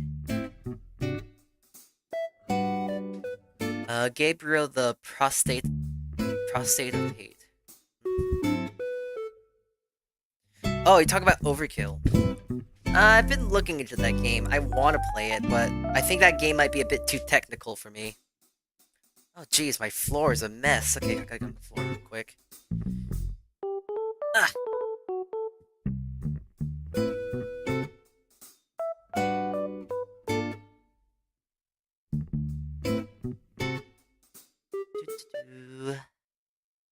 Gotta sweep my floor later. Ooh.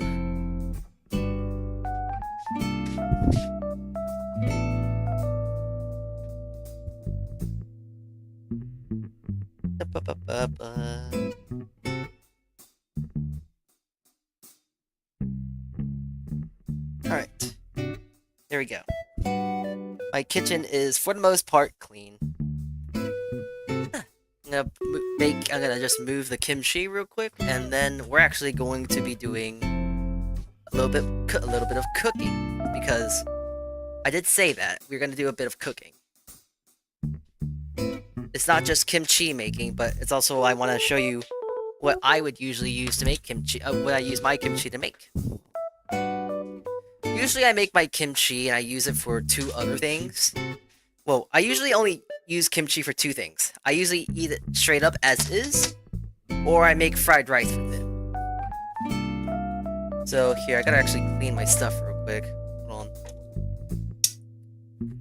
I think it's just a whole mess. Ugh.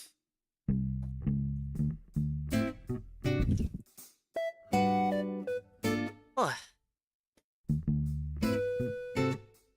If I could, I would like to send you guys on BRB, but unfortunately, I don't have that ability.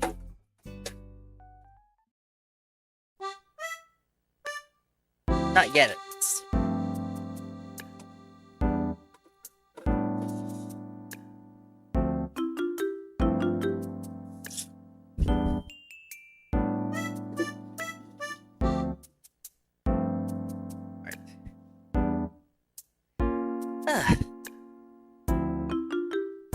Meditate. Be as kimchi in the ungi. Oh, that's what it's called. Yeah. Okay, I know what you're talking about, the ungi. Oh my god, thank you. Okay.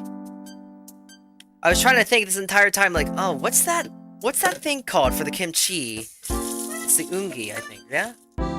I know it starts with an O.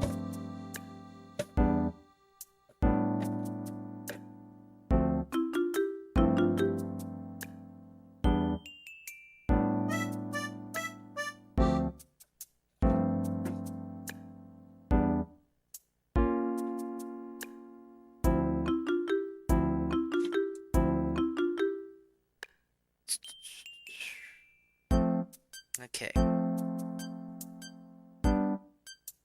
I'm kind of excited though. I get to actually make some nice lunch though. I'm gonna have a nice lunch today. So I'm not sure which one I want to do first. One of them is a fried food, which I'm not sure if I'm feeling fries today. The other one is like fried rice, and it's like, I'm not sure if I'm feeling fried rice today either though. Honestly, I'm not sure what I'm feeling today, like for lunch. I actually had a croissant for lunch just a few moments ago. So, no, for breakfast. So I'm not sure if I want to have... I'm not sure if I really want to eat anything right now. But I know if I make at least kimchi fried rice, I can have food for the rest of the week for myself, you know? So...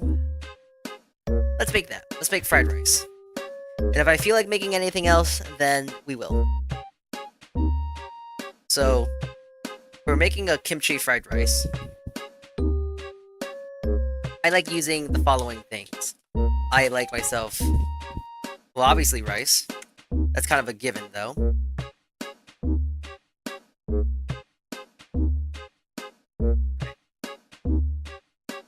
But I also like putting peas in my fried rice.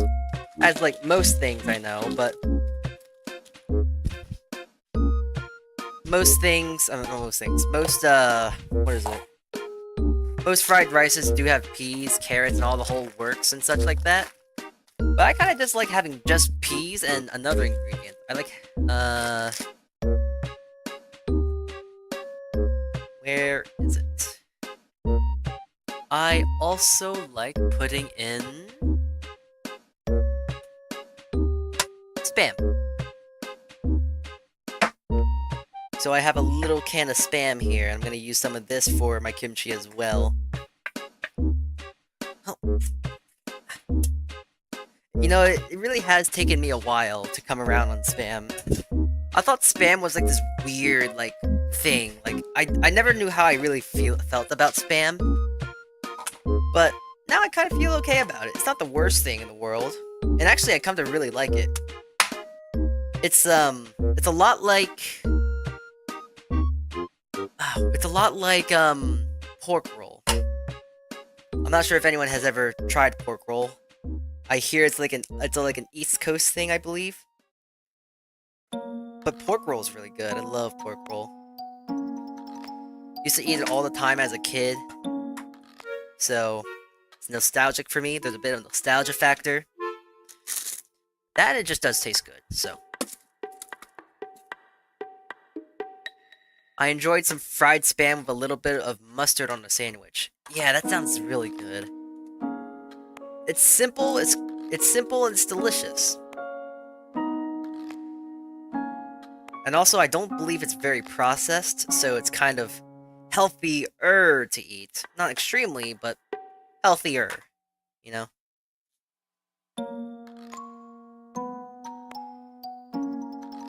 Though, I'm not sure about that front. Don't take that word as gospel, because...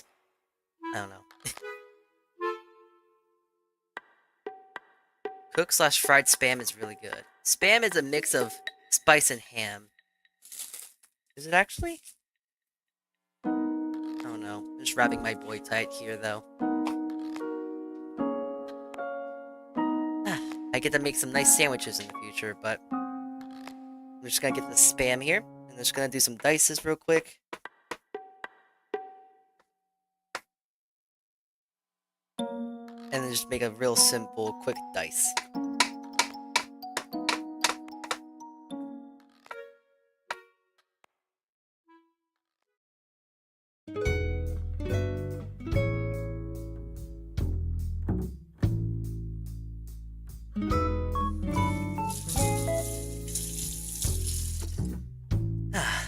Okay.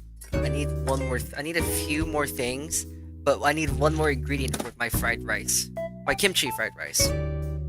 I think it's a very straightforward of what I would need for a kimchi fried rice. There's Raiders. Oh my god. Deframe. Hi there, Deframe. Okay, I gotta get to my PC now. Hold on. Hello there. Hi, Raiders. Hello. Hexa, Deframe, Candy. Hello, everyone. Shout out frame. Oh no. Okay.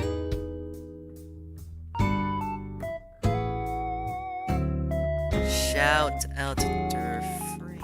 There we go. Thank you, frame. Thank you for the raid. Y'all just got here in time for the good part. The good part in the salty stream. Yeah, we're gonna be cooking food now. I'm making lunch. Alright, there we go.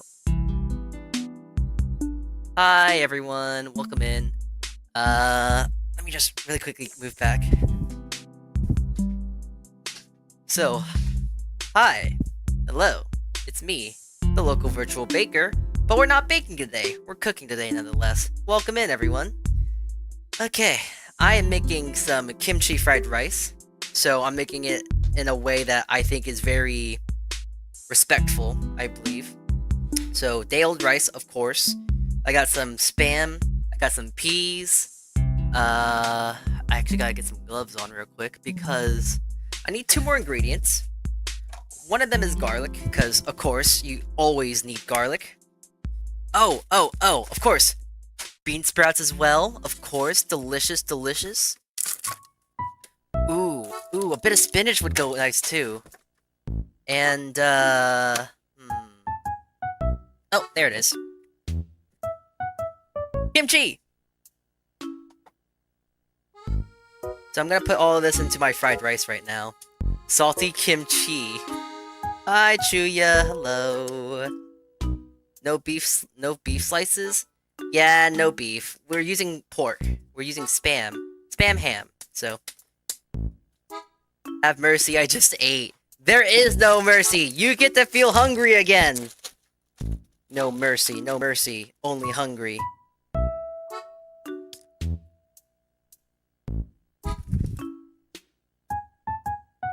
Feel hungry, be hungry, because you're gonna eat more. I'm gonna be here and watch you cook while I starve here from the sidelines. You'd know, Chuya, you would definitely know that if you were here, I would feed you. Okay. I'm just gonna get some nice sliced chopped pieces of garlic here. I'm not gonna go crazy. I kind of like the nice big bits of garlic. I think that's gonna be kind of nice. So I got the garlic. And, of course, the more important thing that I need for kimchi fried rice is the kimchi.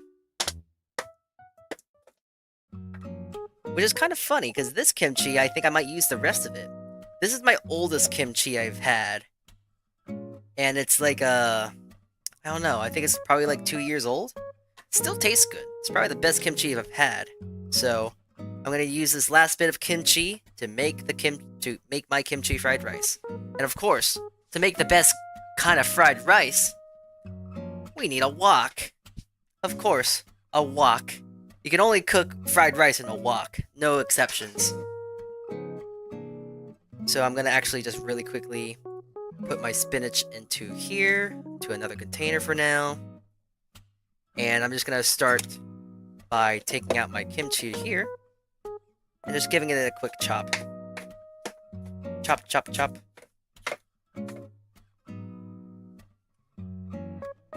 Alright. And all that liquid and juice in there is gonna be gonna also be used as flavor.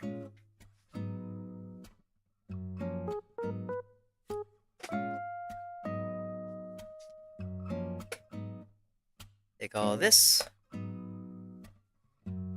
Oh, there's so much juice on the board. I wish I could have used it, but it is what it is now. Yeah, I gotta clean out my container now. Jeez.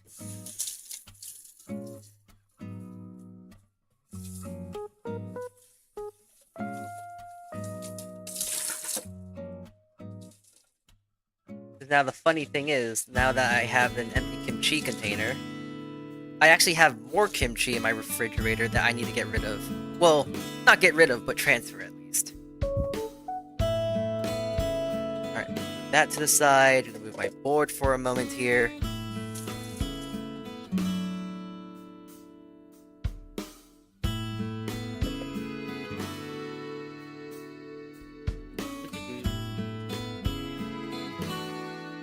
Nice wok. Thank you. Thank you, Hexa. This man knows how to cook kimchi, and the only thing I know what to do is cook pasta. Hey, for my job, I have my main job is to cook, so it's the thing I do. It's like literally what I'm paid to do, you know? Alright. I've been doing this for a while, to say at the very least. Alright.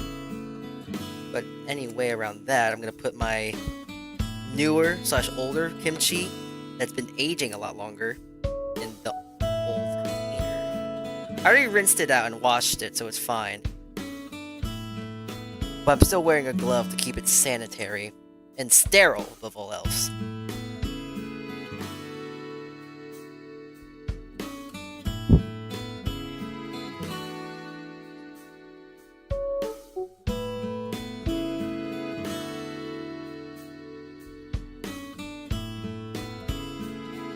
Alright. That goes on this thing. And back this goes on. There we go.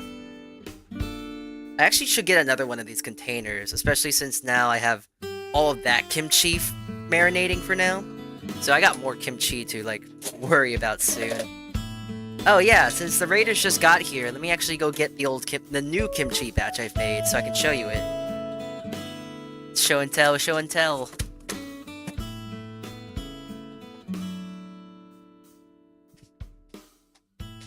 Alright. Ugh. Wait. It's about 3 pounds worth of kimchi. It's a big boy, but here he is. He's gonna be fermenting at room temperature for a while, but here's my boy. His name is Kim, and he's gonna be in my deepest, darkest corner for a while, so very lovely boy. Very smelly boy, but I'll burp him tomorrow. I'll send pictures on my Twitter and such, so keep an eye out for that, I guess. I'll probably post it on YouTube too, I'm not sure.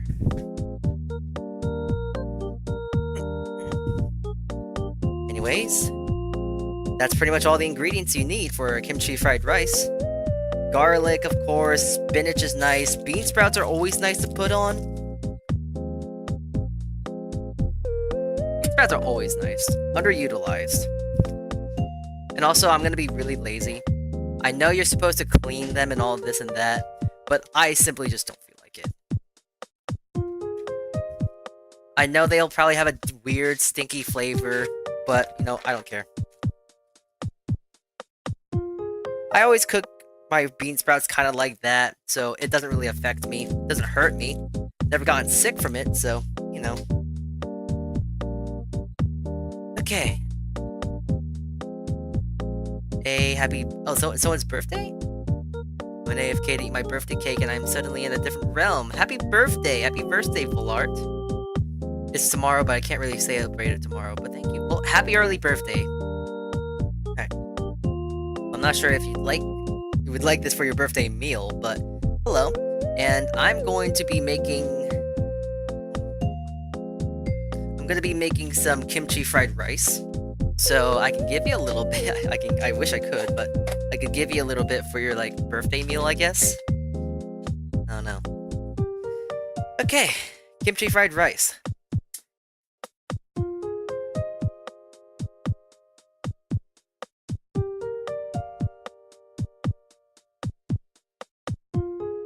I believe we've all made fried rice before, and if you haven't made fried rice, I would say run as far as you can, as quickly as you can, because it's going to be gonna have someone named Uncle Roger come after you, you know.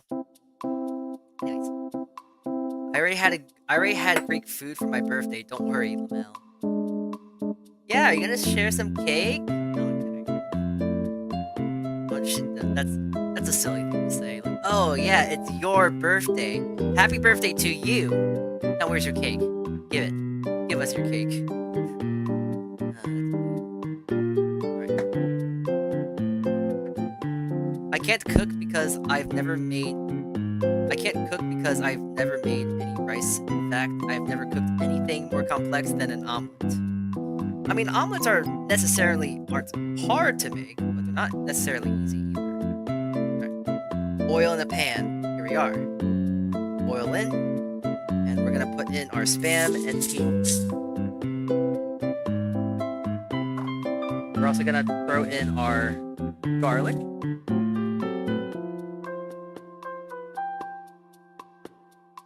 And I'm gonna just put my mung beans too, why not? It's already a lot of stuff in there, so I'm gonna try and be very careful. I have no wok spatula, so this is kind of the thing I have to work with right now.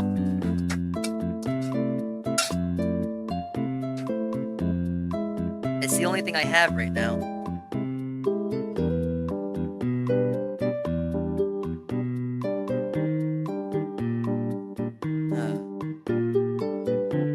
I'm just gonna make sure I add just a touch of sesame oil on the sides here.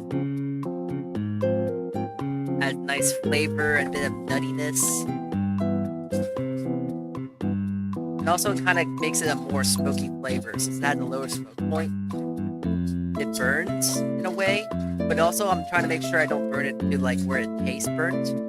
Just burnt enough, you know? Burnt enough to be smoky. But you also get that smoky flavor from all of it. But yeah.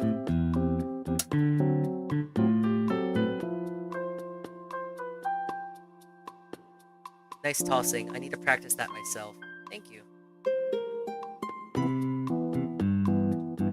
Once you do it for so long, it kind of becomes like, you know, riding a bike, you know?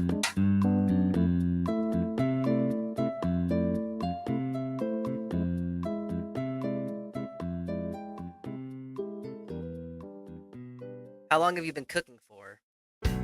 I guess okay, it is kind of funny, because I make it sound like I've been cooking for like years, so long, and this and that.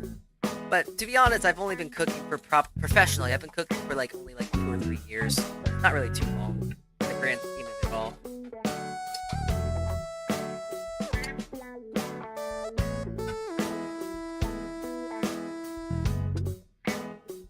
I know it looks like a lot of green right now, but trust me, when I start adding other things, it is gonna start turning red, like how kimchi should be.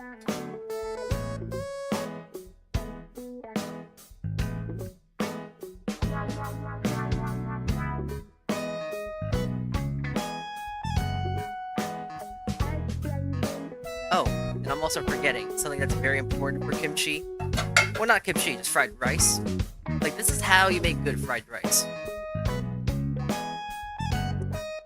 Use drugs. So I'm just gonna put a touch of MSG as I'm cooking down the veggies. The greens.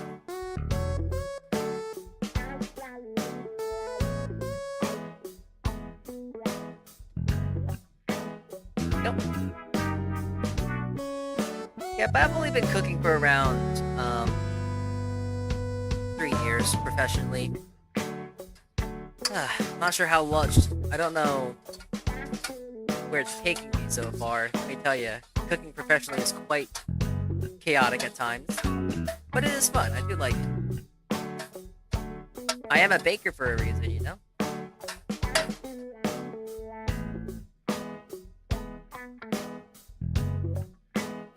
Oh, I almost forgot.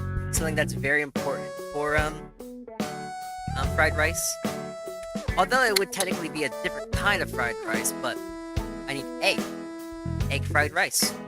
I'm just gonna open 2 eggs right now in a different separate container. You can't see it. Now you can.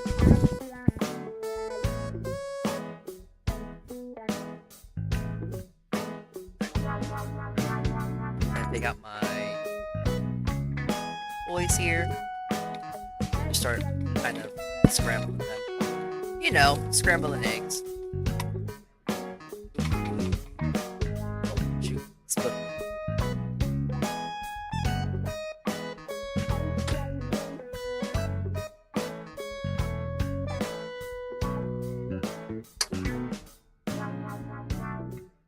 Ooh.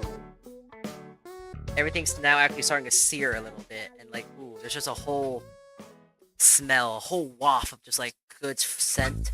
Aromatic, garlic, the peas, the Spam, all of that.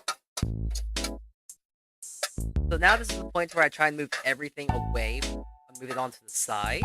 And now I'm going to try and put my egg in the middle.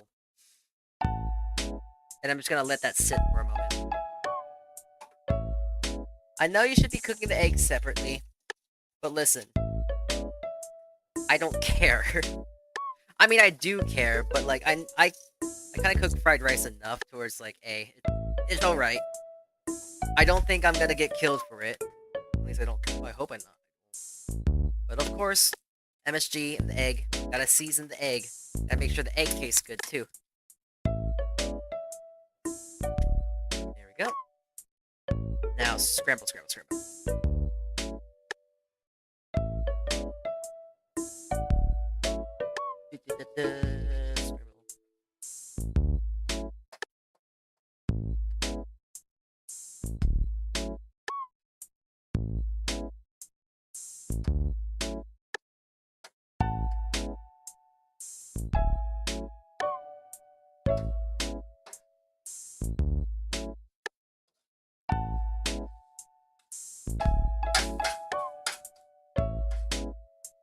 Cute voice? Cute voice? I've never had that compliment before. Thank you? Man, that's kind of the first. No one usually calls my voice cute. That's interesting. Thank you, though. Alright. Got my egg in. I have everything cooking down.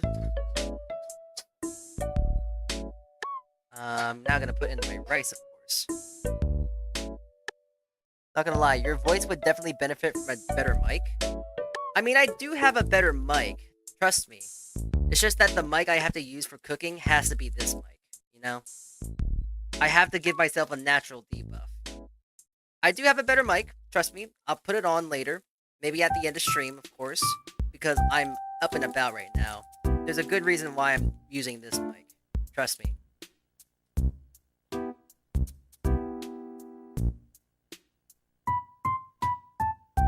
Hopefully I don't overfill this wok here. You got a great voice for this kind of stuff. Really. Hands.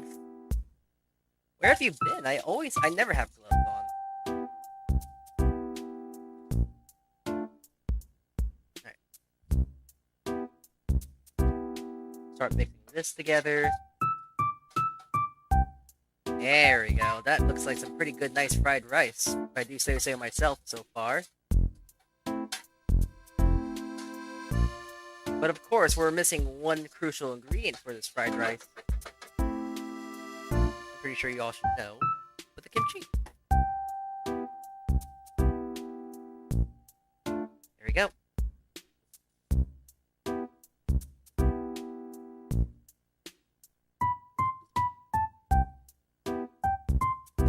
Can I hold them? No, that's way too close, buddy. That's too lewd. No. Bad. Holding hands? Too lewd. Can't do that. No hand holding.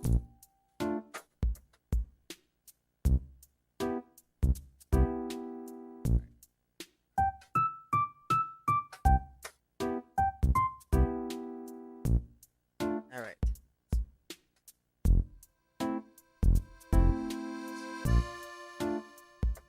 I wish I had like a proper area to actually have a wok to actually cook things correctly. The stovetop works, but like it just hurts me. Because it's nice to actually have that like wok thing, that like stove specifically for woks to cook in. And also, just because I like a little more spice, I'm actually gonna add like a whole bunch of gochugaru. Heavy. It's actually really heavy. I can't really pick it up with my one hand anymore.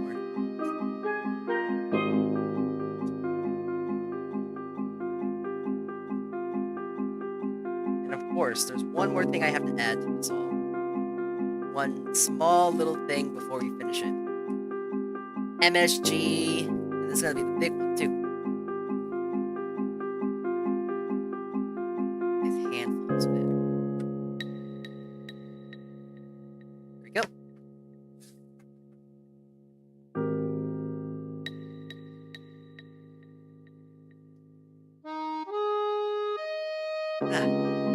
It's gonna be nice to have all this kimchi, though.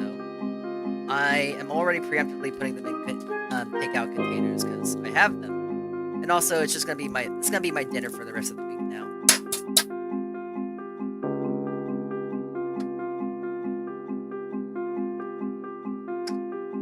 Now, there is one more missing ingredient, which I'm kind of now realizing, and a little upset about it now that I realize it, but I don't have any scallion, and I'm very sorry.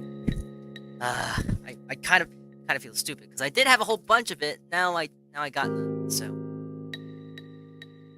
that's how the cookie crumbles sometimes, though, no?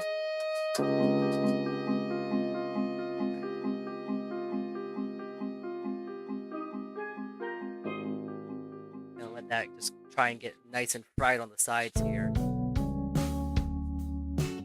Oh, wait a minute, I forgot. I have a plant.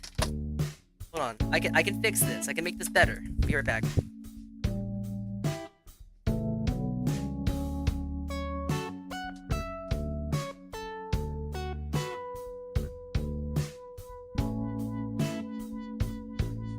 It's not a lot of scallion, unfortunately, but it's enough for what I need it for. Yeah, I actually grow some scallion, so I just picked off a little branch of it, a little bit of it. Alright.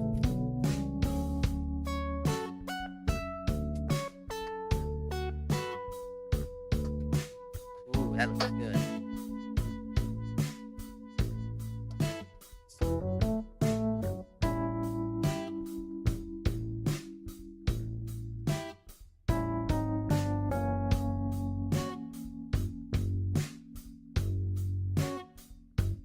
Homegrown? Yeah.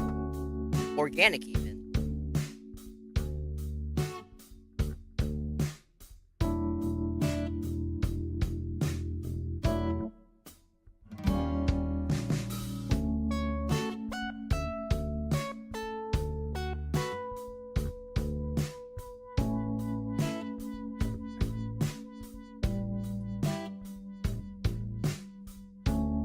Okay. Well, turn the heat off at this point. I'm gonna get a plate.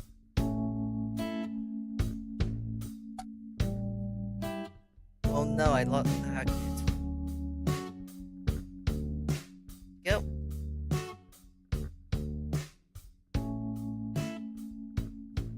There's no really way to make this look pretty. But at the same time, fried rice isn't really something to be like gourmet or anything like that. It's just supposed to look good and kind of taste good, you know? Now, to make it look better, though, I wish I had more scallion. That would help make this look a lot nicer. But, yep, there we go. Scallion right there. I'm gonna actually put the rest of this in another container, though.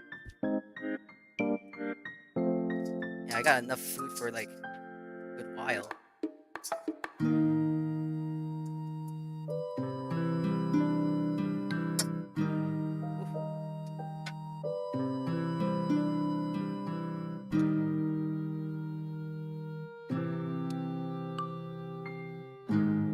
Go. And, oh, of course. Can't forget another garnish here. Sesame seeds. But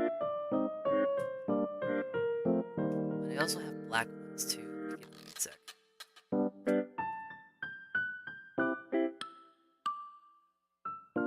There we go. Small little portion of kimchi fried rice. There you have it. I think it looks kind of cute. Very simple.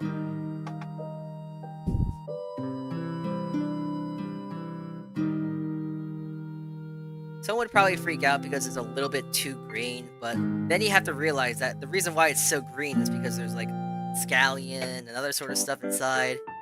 So, looks like making KIMCHI. That's actually where my last name comes from. So, not wrong calling me KIMCHI. Alright.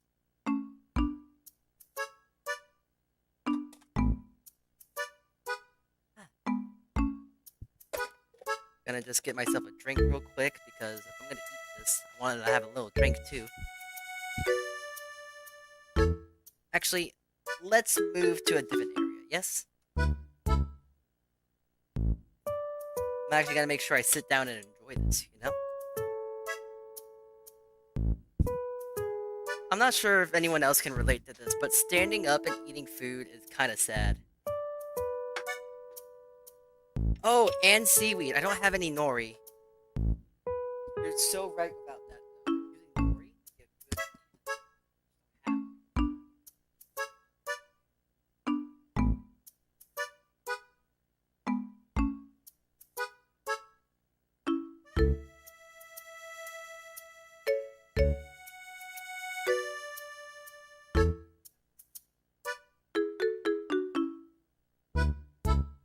Okay, back.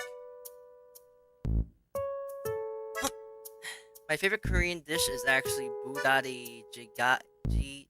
Jjigae?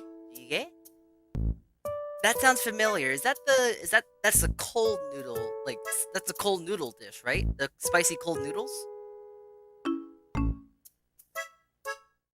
Alright, I'm gonna change screens too.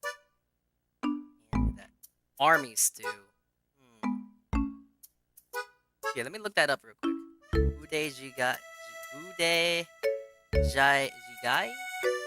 Oh, that thing. Yes. Hmm. Maybe I should make that one stream. I already have the kimchi, so I should probably make that. That'd be kind of nice.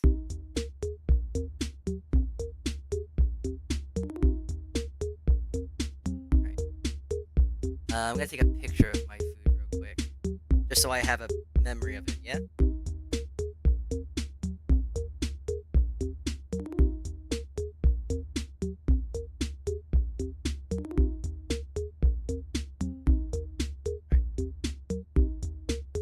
Go. Yeah, actually, I'm gonna post it on my Discord real quick, and then I'm gonna put it on screen. Food. And there we go.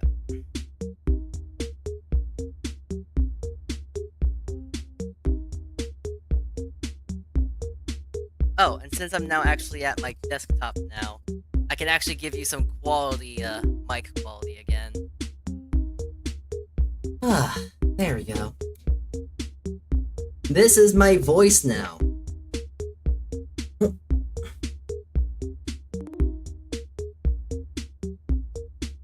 Oh, it's hot. I gotta take my sweater off. Alright. Okay.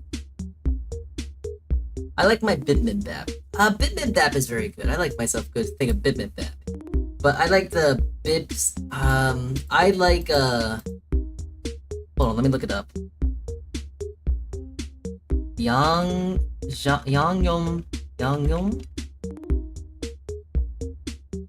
Yangyom chicken, which is just Korean fried chicken. You know, the sweet spicy sauce and the sesame seeds and all that sort of such. Here, let me get a picture of it so I can show it. I have two favorite foods.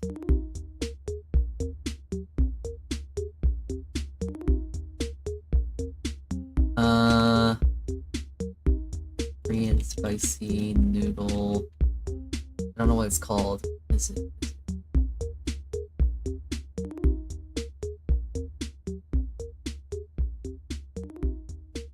Bibnim guksu. Yeah, bibnim guksu. My fried rice is actually cold at this point, but I want to get pictures. I want to make sure you see what I see.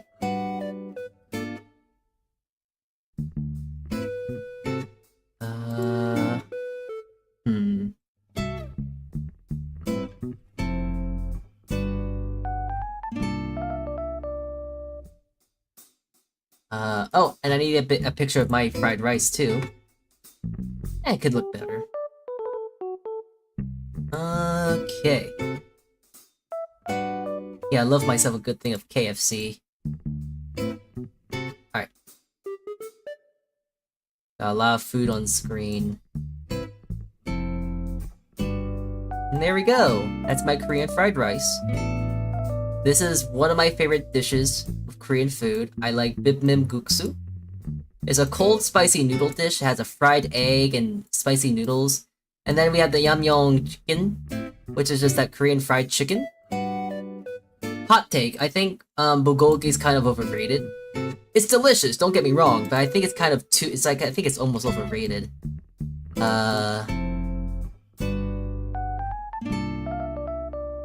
Yeah. I use a lot of MSG in this thing, so it should taste amazing. Yeah. Is that TF2 I see? Yeah, you know it is. My favorite game. One of my favorite games.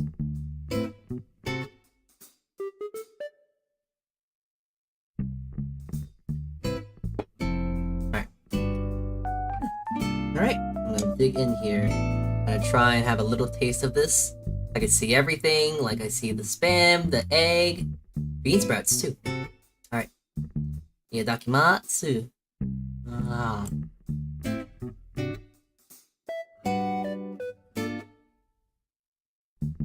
Ooh. Oh, that's good.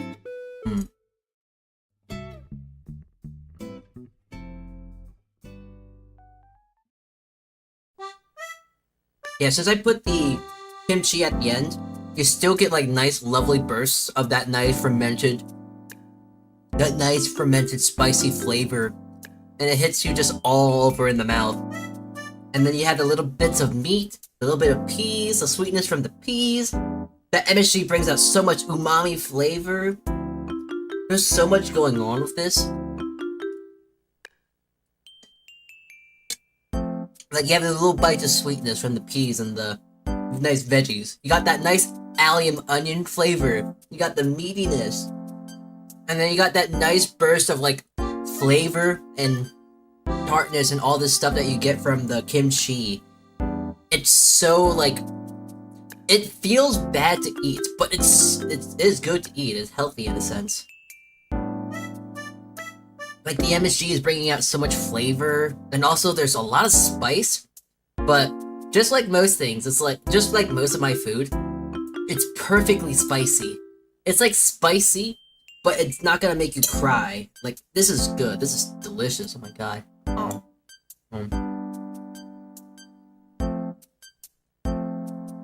The spinach and the bean sprouts are kind of there, I will say. I didn't probably add enough.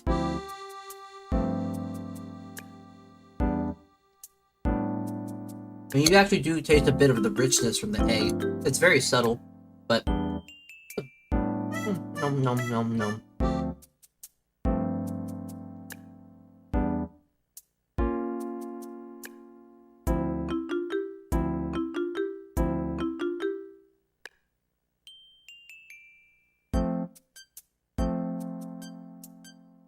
Is it true that in TF2, skill is just a crutch for people who can't get random crits? Yeah. Random crits is the only way to play TF2. You gotta just get the frying pan and just start running at people and you kill them all. It's great. Only way to play TF2. Nom. It's good. Ah. Ooh. Nice bit of heat. Love it. I love the TF2 frying pan. Oh, me too. Here, wait. I love it so much. I'm actually gonna put on the frying pan sound. Hold on.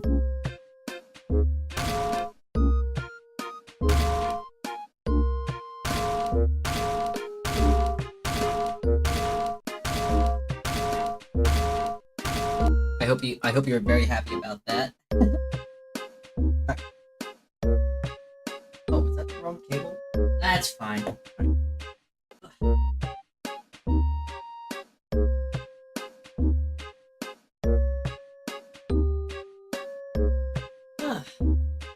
Give me a sec.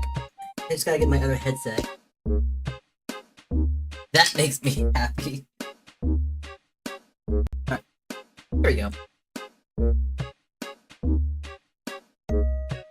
All is well in the world. I actually have my good headset on. I have my good microphone now. All is good in the world. All is great. Sweet. Yeah, this is good though. I think I've already tried to go on and express how good this fried rice is.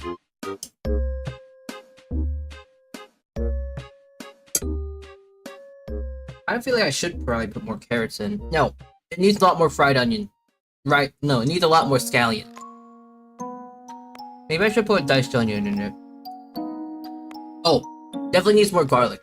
I'm not really tasting enough garlic. Like, there's a flavor of garlic, but it needs more. It definitely needs more garlic. Mm-hmm.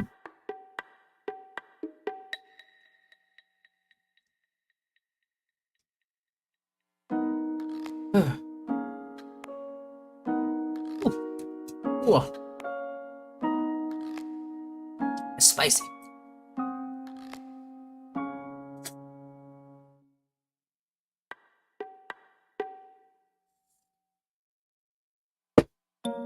Alright. Yeah. I think that should be enough for today's stream, though. I made kimchi.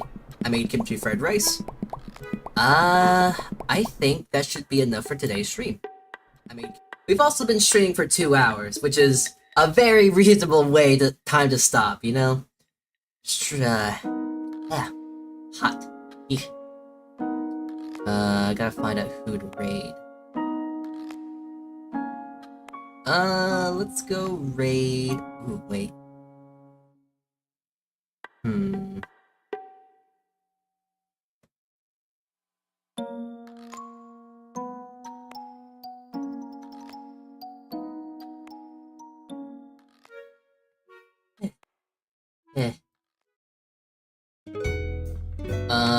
Let's go raid... oh, wait, she is streaming still. Nice. Alright. We're going to go... Have you ever bitten into a clove of raw garlic? Of course I have, yeah. It's a nice way to wake yourself up in the morning, you know? You know how some people wake themselves up with like a cup of coffee? I don't think anything else can wake you up as quickly and efficiently than a little small itty-bitty clove of garlic. It will wake you up instantly, and also, it's good for your blood flow. It's healthy for you to eat raw garlic. So, eating raw garlic in the morning sometimes, and I'm feeling really, really sleepy, very good for me. Okay.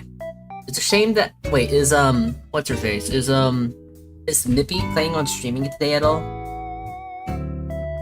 Because if she does stream today, I might want to see if I can prolong stream, maybe? Not sure.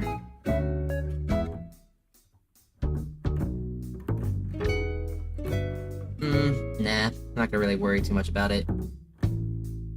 Alright, let's go raid my good pal Hana. Here, wait.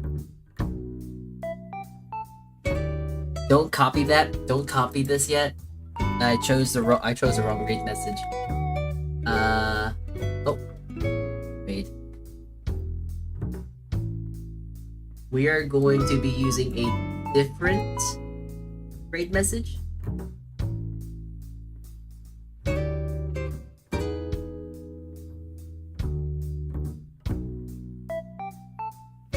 Alright, this is the raid message I want us to use. We're gonna use this- oh, sorry. We're gonna use this raid message. We're gonna go raid Hana. We're gonna go say hi to her. Hi Rez. Sorry, we're just ending stream. I'm so sorry. Hi though. Hello. Thank you all for tuning in today though. Today was a nice stream. A nice short stream for once. Oh my god. We have been streaming a lot. Yesterday I streamed way too much. Today, 2 hours is plenty. So, thank you all for tuning in today. And thank you for saying hi at least, Rez. So, thank you all for tuning in today. That's enough for me. I will see you around, I think tomorrow. Tomorrow we're gonna be playing some more Minecraft, so be excited for that. But, yeah. Thanks for tuning in today. I hope you have a good rest of your day, night, evening. I'm gonna go eat this kimchi. And yeah, Otsukichi and ciao. Oh, Twitch is already gone. Alright. Well, yeah. Thanks for coming in today. I hope you have a good rest of your day. And I am going to go. I'll see y'all around tomorrow to play some Minecraft. So I'll see you then. Otsukichi and ciao. Bye bye.